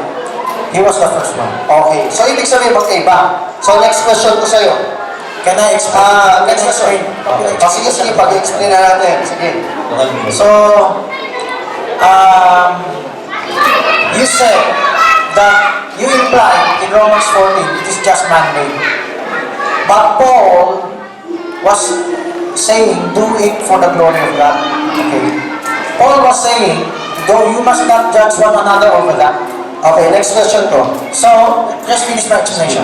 30 seconds. So, this is not, it is not sinful. Paul was not saying that is sinful. If you esteem one day over the other, you esteem all others alike, but everyone be convinced in their own order. So, it's not sinful, okay? Okay, next question. Ang challenge ko sa'yo, yung bang natitira sa Hebrews chapter 4, ano yung natitira? 8th day o 7th day?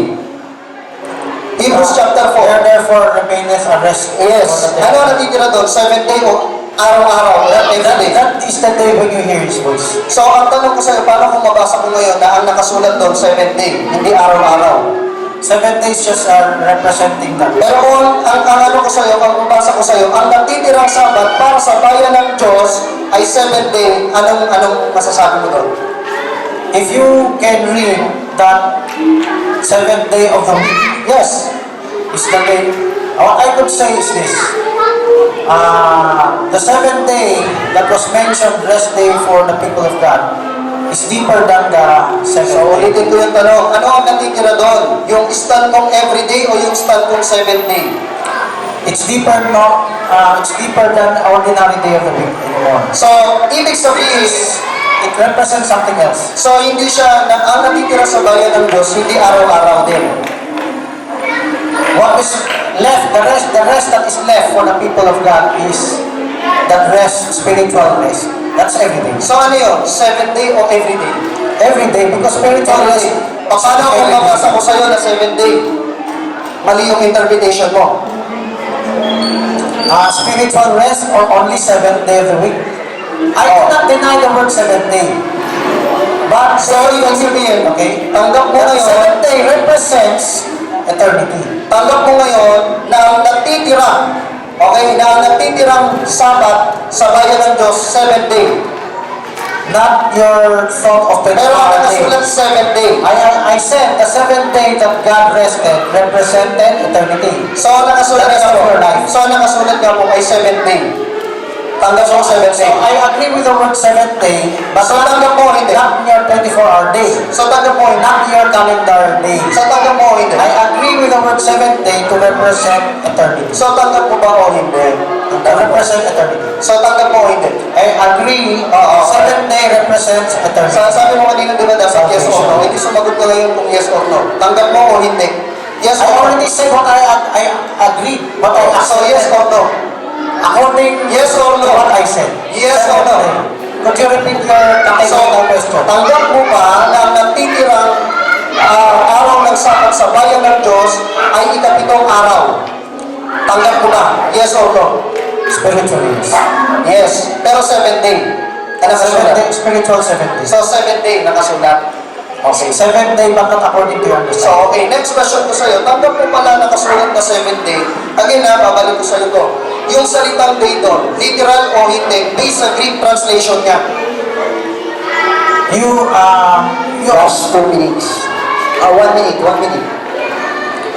the day that you hear His voice is So yung Hebrews 4:9, hindi yung tinatanong ko eh. Yung natitira eh. Ang natitira doon 7th day eh. Tanggap mo. Sabi doon day. Ang tanong ko sa'yo, based sa Greek, ito ba ay literal o hindi? same day, same word in the Greek, but I will say na it represents something else. When you say the word day, So mali yung Greek. it does not, Tama yun sa'yo. it does not always mean 24 hours. So mali It ngayon does not Greek. always mean a certain day of the week. Only one certain day of the week. It could say any day. So The mali word day ngayon could mean any day. So mali yung Greek. 7th day, pero 7th day ang nakasulat, pero ang interpretation mo, any day. If you recall, you said a while ago, you agree, it could be any day of the week you hear the gospel.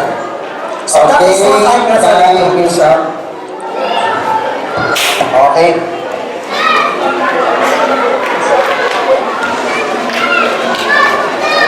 Okay, no?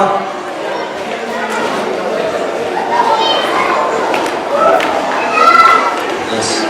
15 minutes or so. Okay, second stand for 15 minutes. Your time start now. Okay, no? Pinag-uusapan kasi natin dito kung yung araw ba ng Sabat o yung pangili ng pagsamba ay Sabado. Ang in-explain niya, napakarami. May salvation, may kung ano-ano. Yung stand niya dito, araw-araw. Meron bang nakasulat? Meron ba sinabi siya na araw-araw ang pangili ng pagsamba? Ang kanyang sinasabi, ang pagsamba, araw-araw tutol ba kami doon? Hindi. Bakit mo tinututulan? Wala ka sa paksa. Ano ho?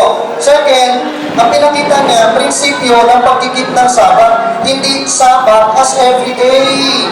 So hindi pa rin niya natututulan yung paksa. Number 2, meron siyang tinatawag na fallacy. When we say fallacy, okay, ito ay mga illogical argument. Ang tawag dyan, fallacy of ignorance. Alam niyo ang meaning ng fallacy of ignorance? Tama ako, kahit hindi ko consider yung Greek. Tama yung interpretation ko, kahit hindi ko consider yung background ng salita. Kaya kung titignan ninyo kanina, yung salitang yung, hindi niya alam. Kasi pag tinignan natin, doon sa BTB, okay, Hebrew Lexicon Translation, ang isa sa translation ng salitang day o yom sa Hebrew ay 24 hours. Ano ho? Bakit wala ng evening and morning doon? Bakit wala ng evening and morning? Kasi evening and morning ay nagsisignify ng panibagong araw. Ano ho? So doon sa translation, doon sa makikita natin, wala siyang evening and morning kasi wala nang susunod, wala nang kasing susunod na araw, babalik na ulit sa unang araw. Ano ho? So hanggang unti-unti, until now hindi pa kayo nagtataka bakit may 7 days pa rin ngayon sa kalendaryo.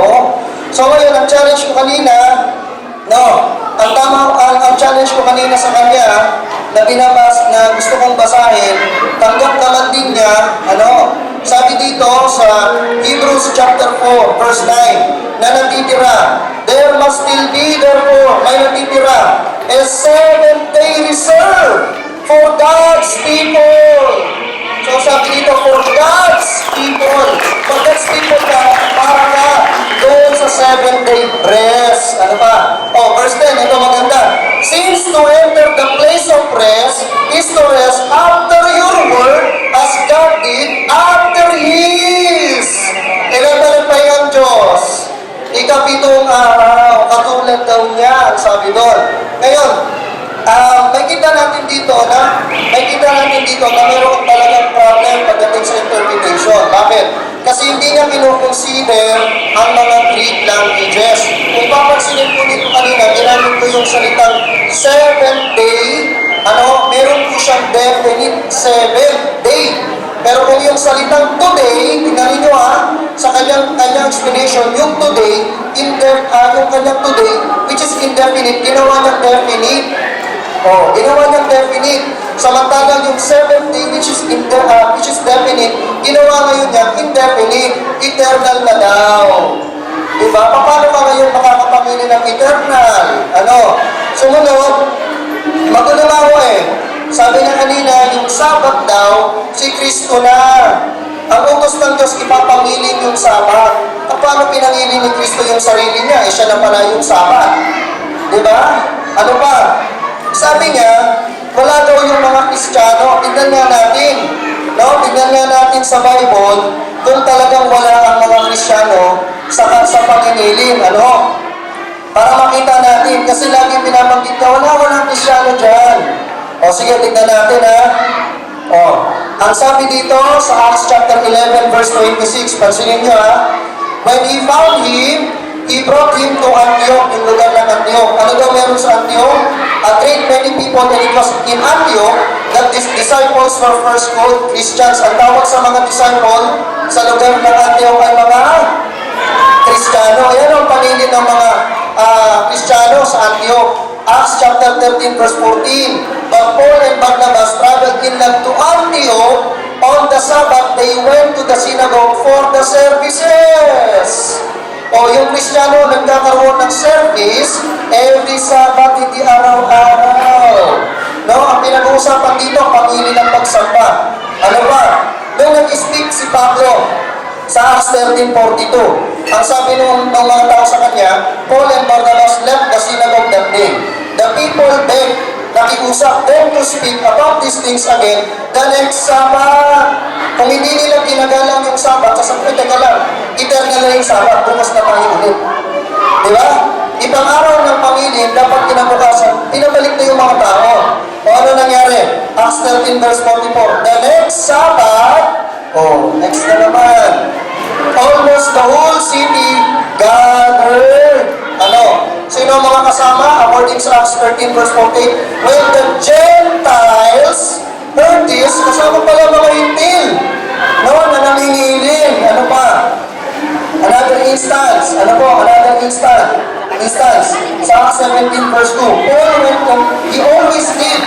Sabi doon, they gathered together each day of rest for 3 weeks. Sabi doon, and he taught them from the whole writings. Sa translation, sa ibang translation, Paul as his manner was, yung kanyang kostumbre, went in unto them, and 3 Sabbath days declared out of the scripture unto them. Pansinin ninyo yung translation.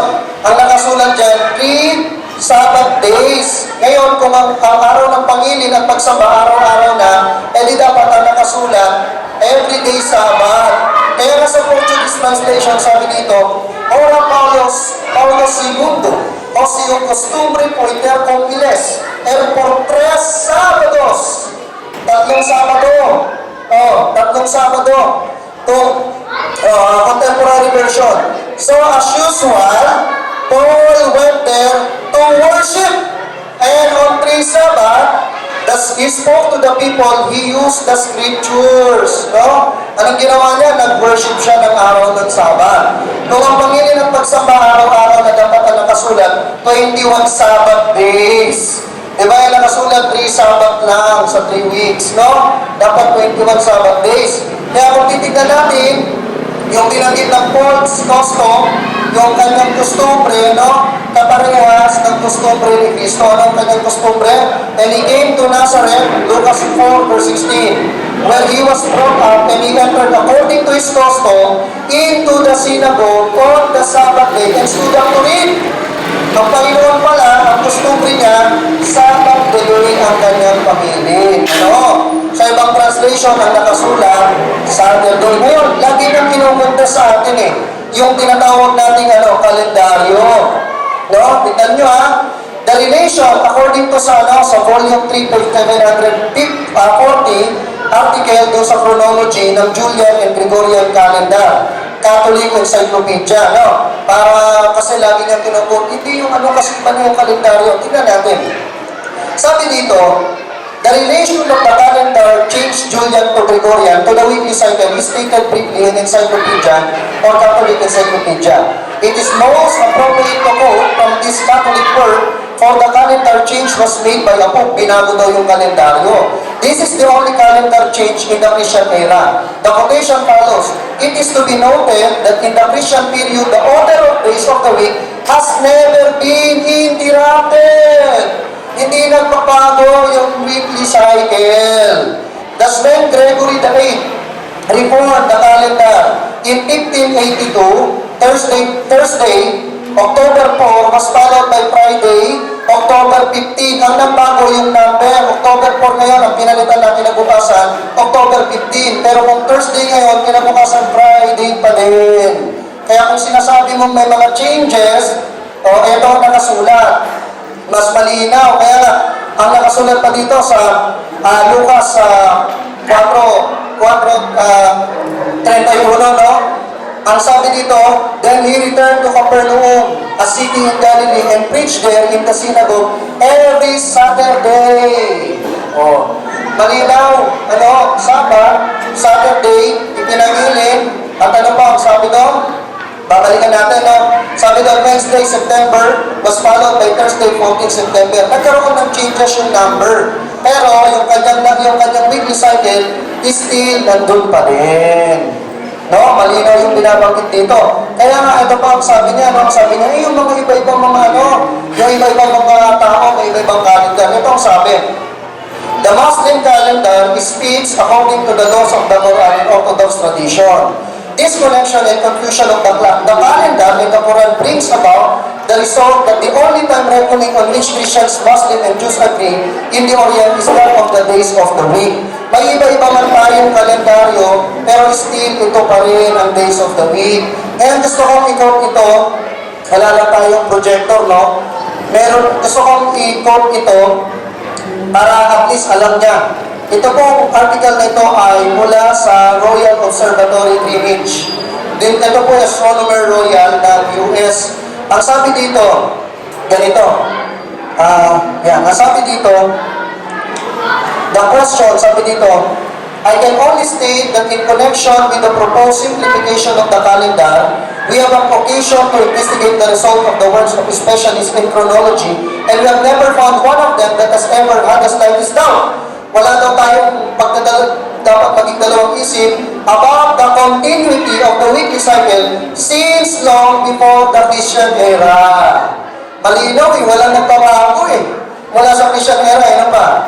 As of question number 2, there has been no change in our calendar in past centuries that has affected in any way the cycle of the week. The answer is implied. Ano pa ang sabi niya dito? Sabi pa niya dito, through the courtesy of the Superintendent, Captain Helweg, I am enclosing an article or calendar report published by Admiral Akbam that might be of interest to you. Pinakita niya yung mga makikita natin mga katibayan na yung calendar, yung weekly cycle hindi nagbabago. Kaya kung Saturday dito, Sabbath keeper pa din si Kristo, ang ating pangingilit pa rin ay still tayo naningili ng araw ng Sabat. Ngayon, ulitin ko po na maging malinaw, no? Wala pa rin siyang naitatayo na yung araw-araw ay ginawa ng Diyos pinangilin, pinabanal at pinagpapahinga. Dapat patunayan mo yun kasi yun yung paksa mo. No, uulit-ulitin ko, wala kaming problema sa pagsamba. Araw-araw, meron kaming daily worship. Pero pinag-uusapan natin dito kasi, pagsamba at pangilin, di ba? Kasama yun, hindi mo tinatouch yun Ano pa? Ano pa ang makikita natin? Ano pa ang gusto kong i-share sa'yo? Ngayon, napaka-importante na yung original language ay malaman mo. Kasi for example, sa Hebrews chapter 4 verse 9, ang nakasulat doon na salitang Greek ay sabatismos. Okay? At itong sabatismos na ito, theologically, tinatawag siyang hapax legomena. Bihira lang siyang ginagamit sa Bible. Pero, sa writings ng mga early church fathers like nila Pliny, Justin Martyr, Epiphanius, ang salitang sabatismos ay walang iba kundi 7th day. Kaya kung mayroon natitira, kung may natitirang sabat o kapahingahan, yun po ay 7th day.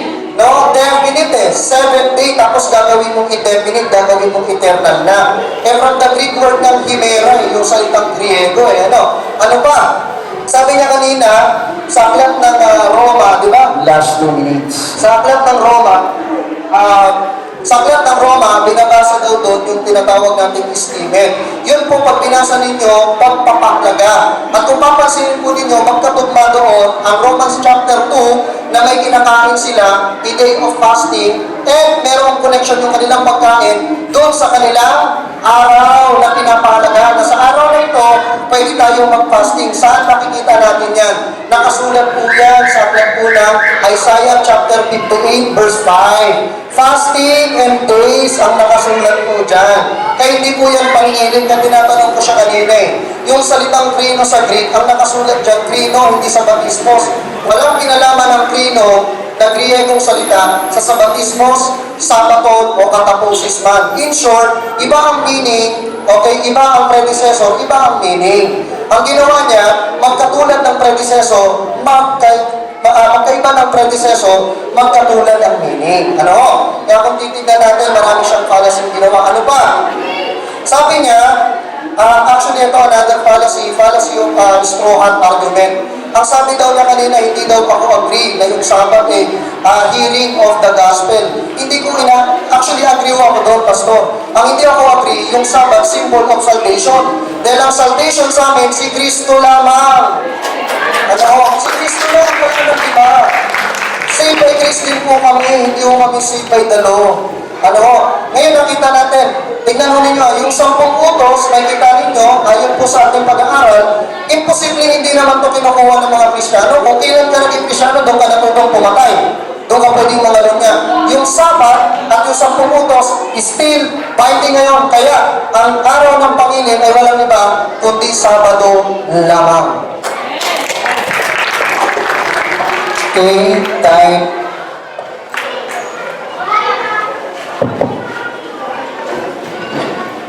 Sir, 10 minutes for cross-examination. Can you read a... Wait. 10 minutes cross-examination. Start now. do you have a verse of a direct commandment in the New Testament? Okay, ganito, Yes, Pero meron pang utos, wala tayong mababasa. Pero explain Okay, ko. no. Teka lang, explain ko.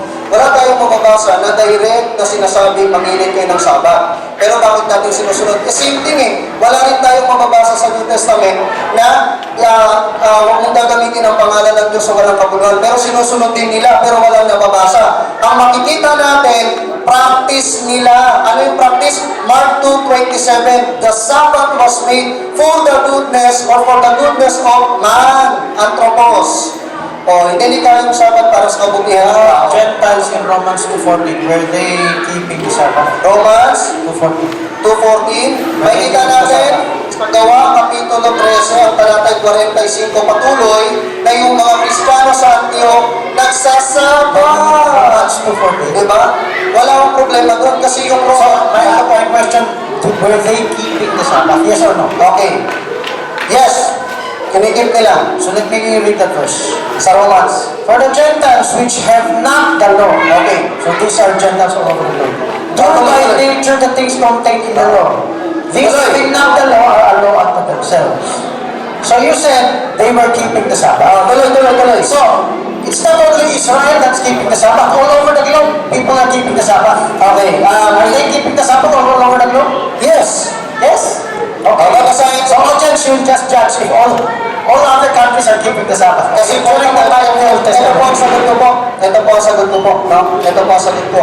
ang Sabat ay ginawa para sa kabutihan ng tao. Automatic yun. As long na kinukonsider mo yung sarili mong tao ka, para sa yung Sabat. Ngayon, doon sa binanggit mong talata, no? So, okay. Babasahin natin sa Tagalog para at least o pinutol mo kasi ang nakasulat dito ito. Ikaw nga ay nagtuturo, 2:21, ikaw nga ay nagtuturo sa iba. Hindi mo tinuruan ang iyong sarili, ikaw na mga nangangaral na tao, huwag kang magnanakaw, ay nagnanakaw ka. Ikaw na nagsasabing tao, ay huwag mga ngalunya, ay nangangalunya ka. Saan nakasulat yun? Di ba 10 utos? Yung 10 utos kasama yung Sabat doon. Ito pa sa 14. Sapagkat kung ang mga hintil na walang kautusan sa katutubo ay nagsisigawa ng mga bagay ng kautusan. So you believe people around the globe during the Old Testament were keeping the Sabbath? Meron po tayong mababasa sa kasaysayan na meron All of them. Hindi talaga majority. Okay? Fallacy yan eh. Or sa majority gumagawa sa akin. So only a few. Ito all of them. Ito po ang sagot ko. Okay. Mr. Moderator, may sagot ako. So, may sagot po ako. God save the Gentiles May sagot po ako. who are not keeping the Sabbath. May sagot po ako. May sagot po ako. Can God save them? Teka lang ako, may sagot po ako dun sa kanina. Okay, may sagot po ako kanina. Ang sinasabi ko po sa inyo, yung pong araw ng Sabat, kinikip, hindi ho ng majority. Pero nangangahulugan pa na sila ho ay mali na. Kung titignan ninyo, sila lang din ang maliit na tao na sumasamba sa tunay na Diyos. Di kung yung majority na naniniwala sa Diyos, hindi tama rin sila. Logically, mali yung ano mo No. My question is, can God save those who are not keeping the Sabbath, according to the Jews keeping the Sabbath? Okay, next. Can God save a Gentile, even him without knowing them about the Sabbath? Yes and no. Yes and no. Bakit? Hindi nga maliligtas ang gentle sa pagsunod ng utos. Ang pagsunod, yan po ay bunga ng kaligtasan lamang. At ito pa, wala ka sa paksa. Ang paksa natin araw, ang binabanggit mo, kaligtasan. So, if the Gentiles can be saved according to you, Yes and no nga ho then, Kasi ulitin ko ang salvation. then, wait, let me finish. The salvation spoken of in Hebrews 4 is Sabbath and also salvation. Okay? Do you agree? Ang Sabbath You said a while ago, you agreed you also agreed that listening to the gospel. Sabat ay hindi salvation, yun yung stand ko. Ang salvation si Kristo. So you reject Hebrews 4 saying, Walang binabanggit doon na ang salvation ay Sabat. Ang nakasunod doon ng Sabat, 7th day, babasahin ko ulit.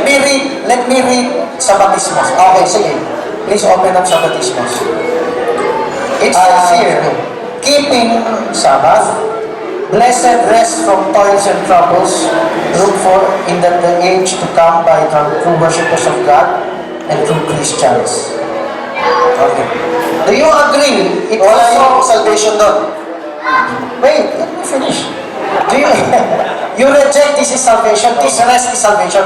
You reject that is salvation. Okay, ulitin ko yung sagot Ulitin ko. Reject lang o hindi. Uulitin ko Uulitin ko You cannot answer Yung everything Sabat first. yung Sabat sa pag-aaral, hindi po yan salvation. Yung Sabat ay bunga ng ating pong kaligtasan. Diba? Ito, huwag niyo kulungin dyan sa talata ninyo. Doon sa Efeso, Kapitulo 2, 8 hanggang 10, ang nakasulat doon, ang kaligtasan ay kay Kristo. Ngayon tayo ay nilikha para sa mabubuting mga gawa. Roma 7:12, ang kautusan banal, matuwid at mabuti. Kaya ibig sabihin yung Sabat, ginagawa namin hindi para maligtas, kundi para ipakita ang kaligtasan ni Kristo sa aming buhay. Hindi yun yung paksa natin. You did not answer affirmative or negative. You just explained, okay? So Wala kasi po sa I hope you answer affirmative or negative. Mr. Moderator, I would like to clarify first. Basta muna. Okay, kailangan kita mag-explain kaso ayaw mo pa rin sumagot na Mr. Moderator, I want to clarify first. The topic is all about the day, not salvation. My question. Moderator muna. My question. Wala sa paksa. Hebrews chapter 4. Do you deny the word rest does not represent salvation? May pagsasalita siya. Deny lang or agree? Mr. Moderator. Yes, sir. We just focus on our topic para mas maayos na natin. The topic is every day of your life is Sabbath. Okay? So, I'm proving, so I hope you don't run the clock. I'm proving every day of your life, you receive salvation. It's not only 24 hours. It's the rest of your life. Now, he rejects salvation is Sabbath. I'm connecting Sabbath to salvation. So, I'm asking him in Hebrews 4 because that is the connection Paul made. He's rejecting the connection. Okay? Since it's rejecting the connection, I'm asking about the connection. I'm asking Yes, about sir. Narito ako sa sinasabi mo, sir, pero yung paksa na dapat natin ginawin, yun po'y nag-uugnay lamang doon, pero yung dapat pong natin inilulutang yung paksa na inyong pinapatunayan na araw-araw o sa linggo po. So, para po yung oras natin when you say there remaineth a rest, So, did start po not the natin Israelites keep the Sabbath before? Ito ho, Sir, start po natin yung clock ulit. pagsasagot natin. Explain ko kayo. When you say there remaineth a rest for the people of God, Okay, explain ko po my kayo. question is, I'm still asking question. Okay. Did they not receive the earlier rest of Sabbath day? Okay. Kaya nga po siya nananatili, kasi parang available, Question. Isang na affirmative or negative before you say. sige mo, ulitin Did ko. they not receive the rest day of the seventh day of the week? When it's there's another rest, Na-receive ho nila. they receive. So, Pero nire-reject lang nila. okay. May mababasa ho ako. So they rejected the Sabbath spiritually, internally. Lahat, physically and spiritually, they rejected it. But still, the Sabbath If you say they rejected physically, Teka lang po. Still, though they-reject nila, it doesn't mean na nawawala na yung Sabbath. Parang ganito, nireject kung pumunta sa Cubao, hindi nakakahulugan na wala yung Cubao. I'm saying, I'm following it for please do not interrupt. Okay. If you said if they did not fulfill it physically, were they all stoned to death?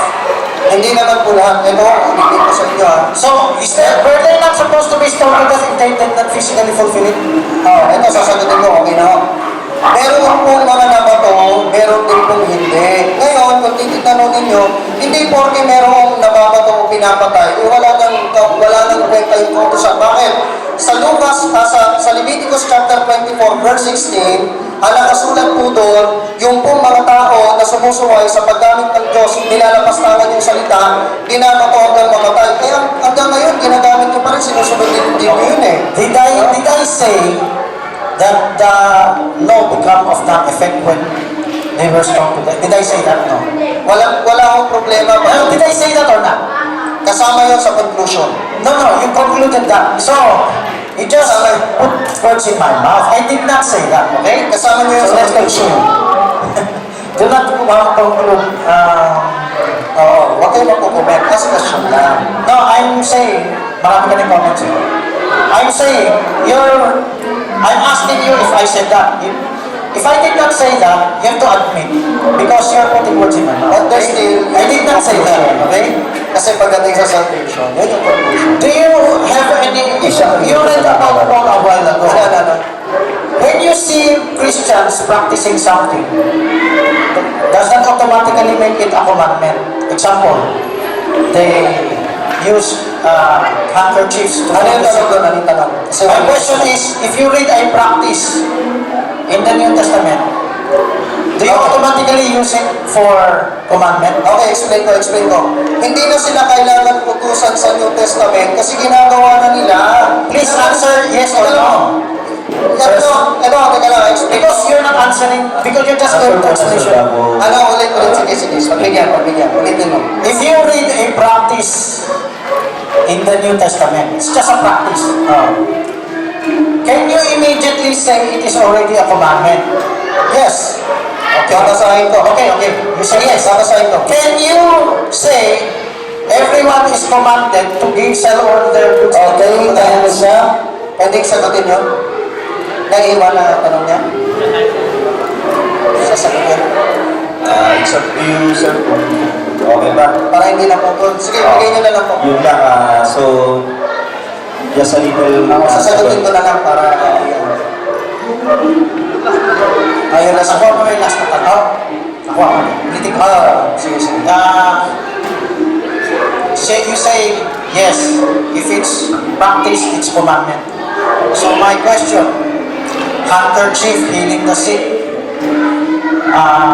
selling all your goods, giving it to the church or to the apostles, is that a compulsory commandment? Because it's a practice, that was practice. Is that a compulsory commandment? Hindi po yan yung paksa eh. Magko-comment ako dun sa tinanong ko kanina. Because, so you can see the connection. The same with practice of going to the Sabbath, Paul asked by others to go to the Sabbath Sige po. and preach. Wala nang follow-up doon. Ito ho, bakit ko sinabi kanina, dun sa kanyang question, ba't ko sinabi na yes? Kasi kung titignan ninyo, Panginoon, sa Lucas 4:16, nangingili siya ng Sabbath based sa kanyang custom. Sabi sa John chapter 13, John chapter 13, verse 15, ang sabi niya dito, bibigay ko lang yung talata, no? 13:15 ng John. Sabi dito, sapagkat kayo'y binigyan ko ng halimbawa upang gawin naman ninyo ayon sa ginawa ko sa inyo. Utos. Okay, so yun po yung pinakalas po natin. No? So, yun po, tapos na tayo sa cross-examination. So, magkakaroon po tayo ng conclusion. Take 7 minutes po. Ano ba talaga ang pangilin at pagsimba? So, ang mauna ngayon sa conclusion niya, yes, si Sir, ang mauna po, 7 minutes po. Conclusion na po tayo. Wait. Yung tinatanong, Wait po, your start. Your time start now. my question to him a while ago was, is it compulsory to do it when you see an example? You see a practice? He said yes. So it must be compulsory to the Seventh-day Adventist Church. You sell all your goods and give to the leaders. You should make it compulsory because if you claim what the practice is a commandment already, you must also use handkerchiefs like the group of El Shaddai to heal the sick. It should be compulsory because you say, if it's a practice, yes, it's a commandment. So let me explain the conclusion. When Paul went to the synagogue, they were requested by the believers in the synagogue to go back on the next Sabbath. It was not Paul commanding them. Oh, you have only to have sharing on the Sabbath. They were requesting Paul to go back on the Sabbath. So I hope you will take note of it. Secondly, Sabbatismos is different from Sabbaton. Sabbaton is the day of the week, but Sabbatismos is rest. Rest means rest from your toils, your sins, your cares. This kind of rest, therefore there remaineth a rest for the people of God. This is not a different rest. This is not the same rest as the physical rest of the day. Why will Paul say, therefore there remaineth another rest? This another rest is when you hear His voice, harden not your hearts. If you read Hebrews, could you help me out here? Open up Hebrews 4. Sister Anne, help Hebrews 4. You will notice Paul was connecting the Sabbath to a certain time when you hear His voice. He agreed a while ago. We do not reject that hearing. Hebrews 4. We do not reject that hearing the gospel, is written here, Hebrews 4, is that rest. He rejects, that's the Sabbath. But Paul connected it to the Sabbath. Okay?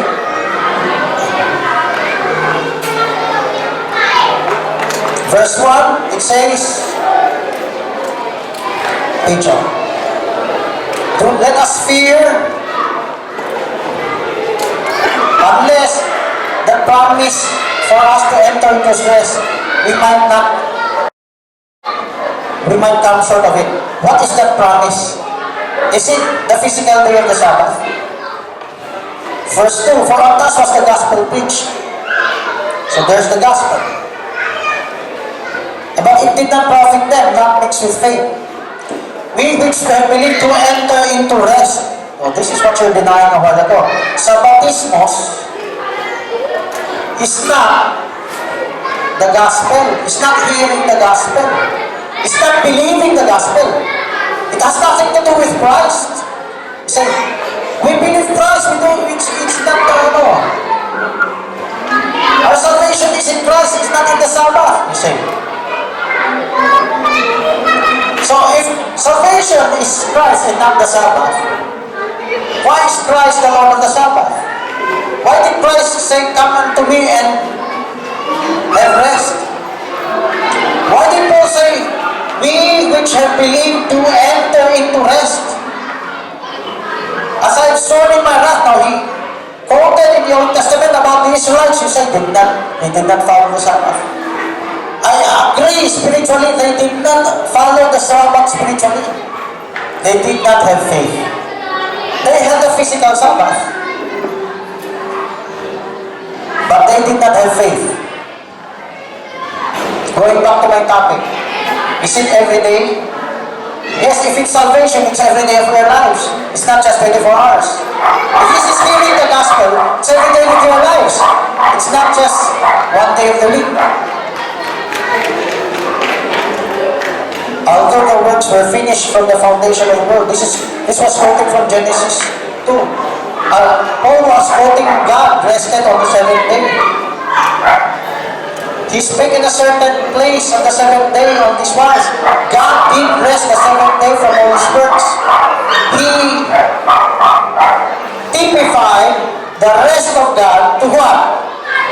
In verse 3. He typified it into the rest that we all should enter. If you say that did not go back to work the next day, the same thing. Yes, we have the next day, but the day after you hear His voice, you do not go back to unbelief again. That's the type. You will miss the type. And you reject the type. If you reject the type, then Sabbath has no meaning anymore. Does not mean anymore about this. Does not have any bearing on the gospel. Does not have, goes against what Paul said. 1 minute. And in this place again, if they shall enter into my rest, there remaineth that some must enter therein. You cannot say the another rest is the seventh day again. They already done that. So what was Paul referring to? Another rest. It's not another. It's not the same seventh day of the week again. Why will you say another rest if they already done it? They've fulfilled it. It's not the physical day anymore. It's another rest. Sabbatismos, rest from your toils. That's rest from your sin. God did not just give it just for the heck of it, but God gave it for salvation. Rest from your sin, from your old ways. Just as God rested from His works, He did not go back to work again. Just as when you believe with faith, you did not go back to unbelief again. Okay, time is up. Stop. Ay, sir.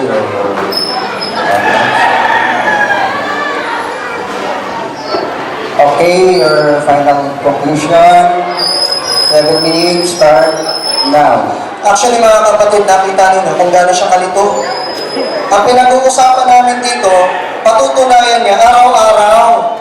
Ang pinatutunayan niya si Kristo daw. Ang kanyang pambungan, ang Sabat ay something. Kaya kung si Kristo yan, dapat someone. Diba ano ba? Tignan ninyo kung gaano kalito. Sabi ng propeta nila, si William Branham, the Holy Spirit is the rest. Hindi pa lang Kristo. Sabi nila si Kristo. The Holy Spirit is the rest. Sabbath means rest. This is the rest of the soul. You have eternal rest. magkakontra sila, dapat ang kanyang stand, yung Holy Spirit, yung Sabbath. Kaya magulo nakakalito ano. Sabi niya, pinaliwanag niya ngayon yung Hebrews, gumagamit siya ng mga Greek sa batismos, pero kung titignan ninyo, hindi na tinatulan na yung Sabbath na natitira doon, 7th day. Ngayon, kung eternal niya, dapat na nakasulat lang dyan, Sabbath. Pero hindi ganun nakasulat, 7th day. Ngayon, mga kapatid, sa Adventist view, since ito po yung conclusion, kaya hindi kami dito nagkakakunik. Kasi iba yung source niya, iba yung source namin. Sa debate, pabigagan tayo. Kaya kami, ginagawa namin yung mga ebidensya as much as possible. Pag hindi namin nakukuha sa translation, hinuhukay namin sa paggamit ng Greek and Hebrew translations. Kaya hindi tayo nagkakaunawaan dito. Especially sa kanya, ang truth monopolize ng kanyang interpretation. Imagine ninyo, gumawa ka ng interpretation without considering the original biblical languages. Kaya hindi kami nagkakaunawaan dito Ngayon, sabi niya, binasa niya, di ba, sa chapter 12, no? Si Kristo o ang Panginoon, Lord of the Sabbath. Pero ang kanyang conclusion, He is the Sabbath. Magkaiba Ang binasa niya, di ba, si Jesus Christ, Lord of the Sabbath. Ang conclusion niya, si Jesus Christ na daw ang Sabbath. Pero again, wala uli sa paksa. Ang paksa namin, araw-araw. Question, meron ba siyang ibinigay dito na yung araw-araw, pinabalan ng Diyos, pinangili ng Diyos, at pinagpahinga ng Diyos? Wala. Kaya nananatili na yung aking mga argument ay nakatayo. Kaya ang pinag-uusapan natin dito, pabigatan tayo ng ebidensya. At nakita ko pa rin, kahit galing ako sa ibang religion at naging Adventist, nakita ko pa din na mas mabigat pa din ang katibayan ng Seventh-day Adventist. Kaya gusto kong basahin to before sa aking conclusion, para bawat isa ay matuwa. Nakita nyo kanina, hindi na niya ginalaw ang kalendaryo. Bakit? Kasi nakita niya na yung kalendar pala talaga ay, hindi pala nasira. Marami pa ako sanang ipapakita dito, Pero sinasabi ko lang po sa inyo, na doon sa kanyang stand, wala ko tinutumba sa akin pong mga pinatutunayan. Para at least, makita man lang natin na tumapak siya sa paksa. Ang ginawa niya lang, tutol siya ng tutol, pero wala siyang tinatayo. Nakalimutan niya, parehas pala kami. Parehas pala kami na? Parehas pala kami na affirmative. Ayan. So, meron na lang ng 4 minutes. Gusto kong basahin ito para sa kaalaman ng iba. Para bawat isa ay magkaroon ng educational understanding sa bagay na to. Ngayon, malalaman ko nga na meron ito pong sulat na to, lagi kong binabasa, from Catholic Extension Magazine. From Catholic Extension Magazine. Hindi po siya mula sa Adventist. At pag tinignan nyo, yan po ay scan ko copy. Kopya siya ng scan. Hindi po yan gawa-gawa. Ang sabi dito ng Katoliko, that Protestant who accept the Bible as the only rule of faith and religion should by all means go back to observance of the Sabbath. Sabi dito, kapag babalik sa Bible and the Bible alone, dapat babalik sa pangingili ng araw ng Sabbath. And yung pangatlong paragraph, which is napatunayan ko ngayon, ang sabi dito ng Catholic Church, we also say that of all Protestants, the Seventh-day Adventists are the only group that reasons correctly and are consistent with their teachings. It is always somewhat laughable, nakakatawa, to see the Protestant churches in pulpit and legislature demand the observance of Sunday, of which there is nothing in the Bible. So, still nandyan pa rin yung Sabbath, Uulitin ko po sa aking 2 minutong natitira. Uulitin ko pong maliwanag. Walang natutulan sa paksa na aking pong itinatayo. Wala akong sinasabi na yung Sabat daw ay araw-araw na. Matibay na ebidensya, wala kayong narinig na in-explain niya kung ano ang ibig sabihin ng pangilin na sanctification o ng pagse-set apart. Ang lagi niya lang sinasabi ay rest. Pero kung titignan ninyo, doon sa binanggit niyang rest, na yung sa salitang kataposis sa aklat ng Hebrews, yan rin po ay 7th day. Yun din po sa batismos, sa Hebrews chapter 4 verse 9, ang nakasulat pa rin po ay 7th day. And to wrap up this, to conclude this, nananatili na matibay ang paksang pinangahawakan ko ng 7th day Sabbath ay siyang araw ng pagsamba at pangilin ayon sa Biblia sa panahong Kristiyano.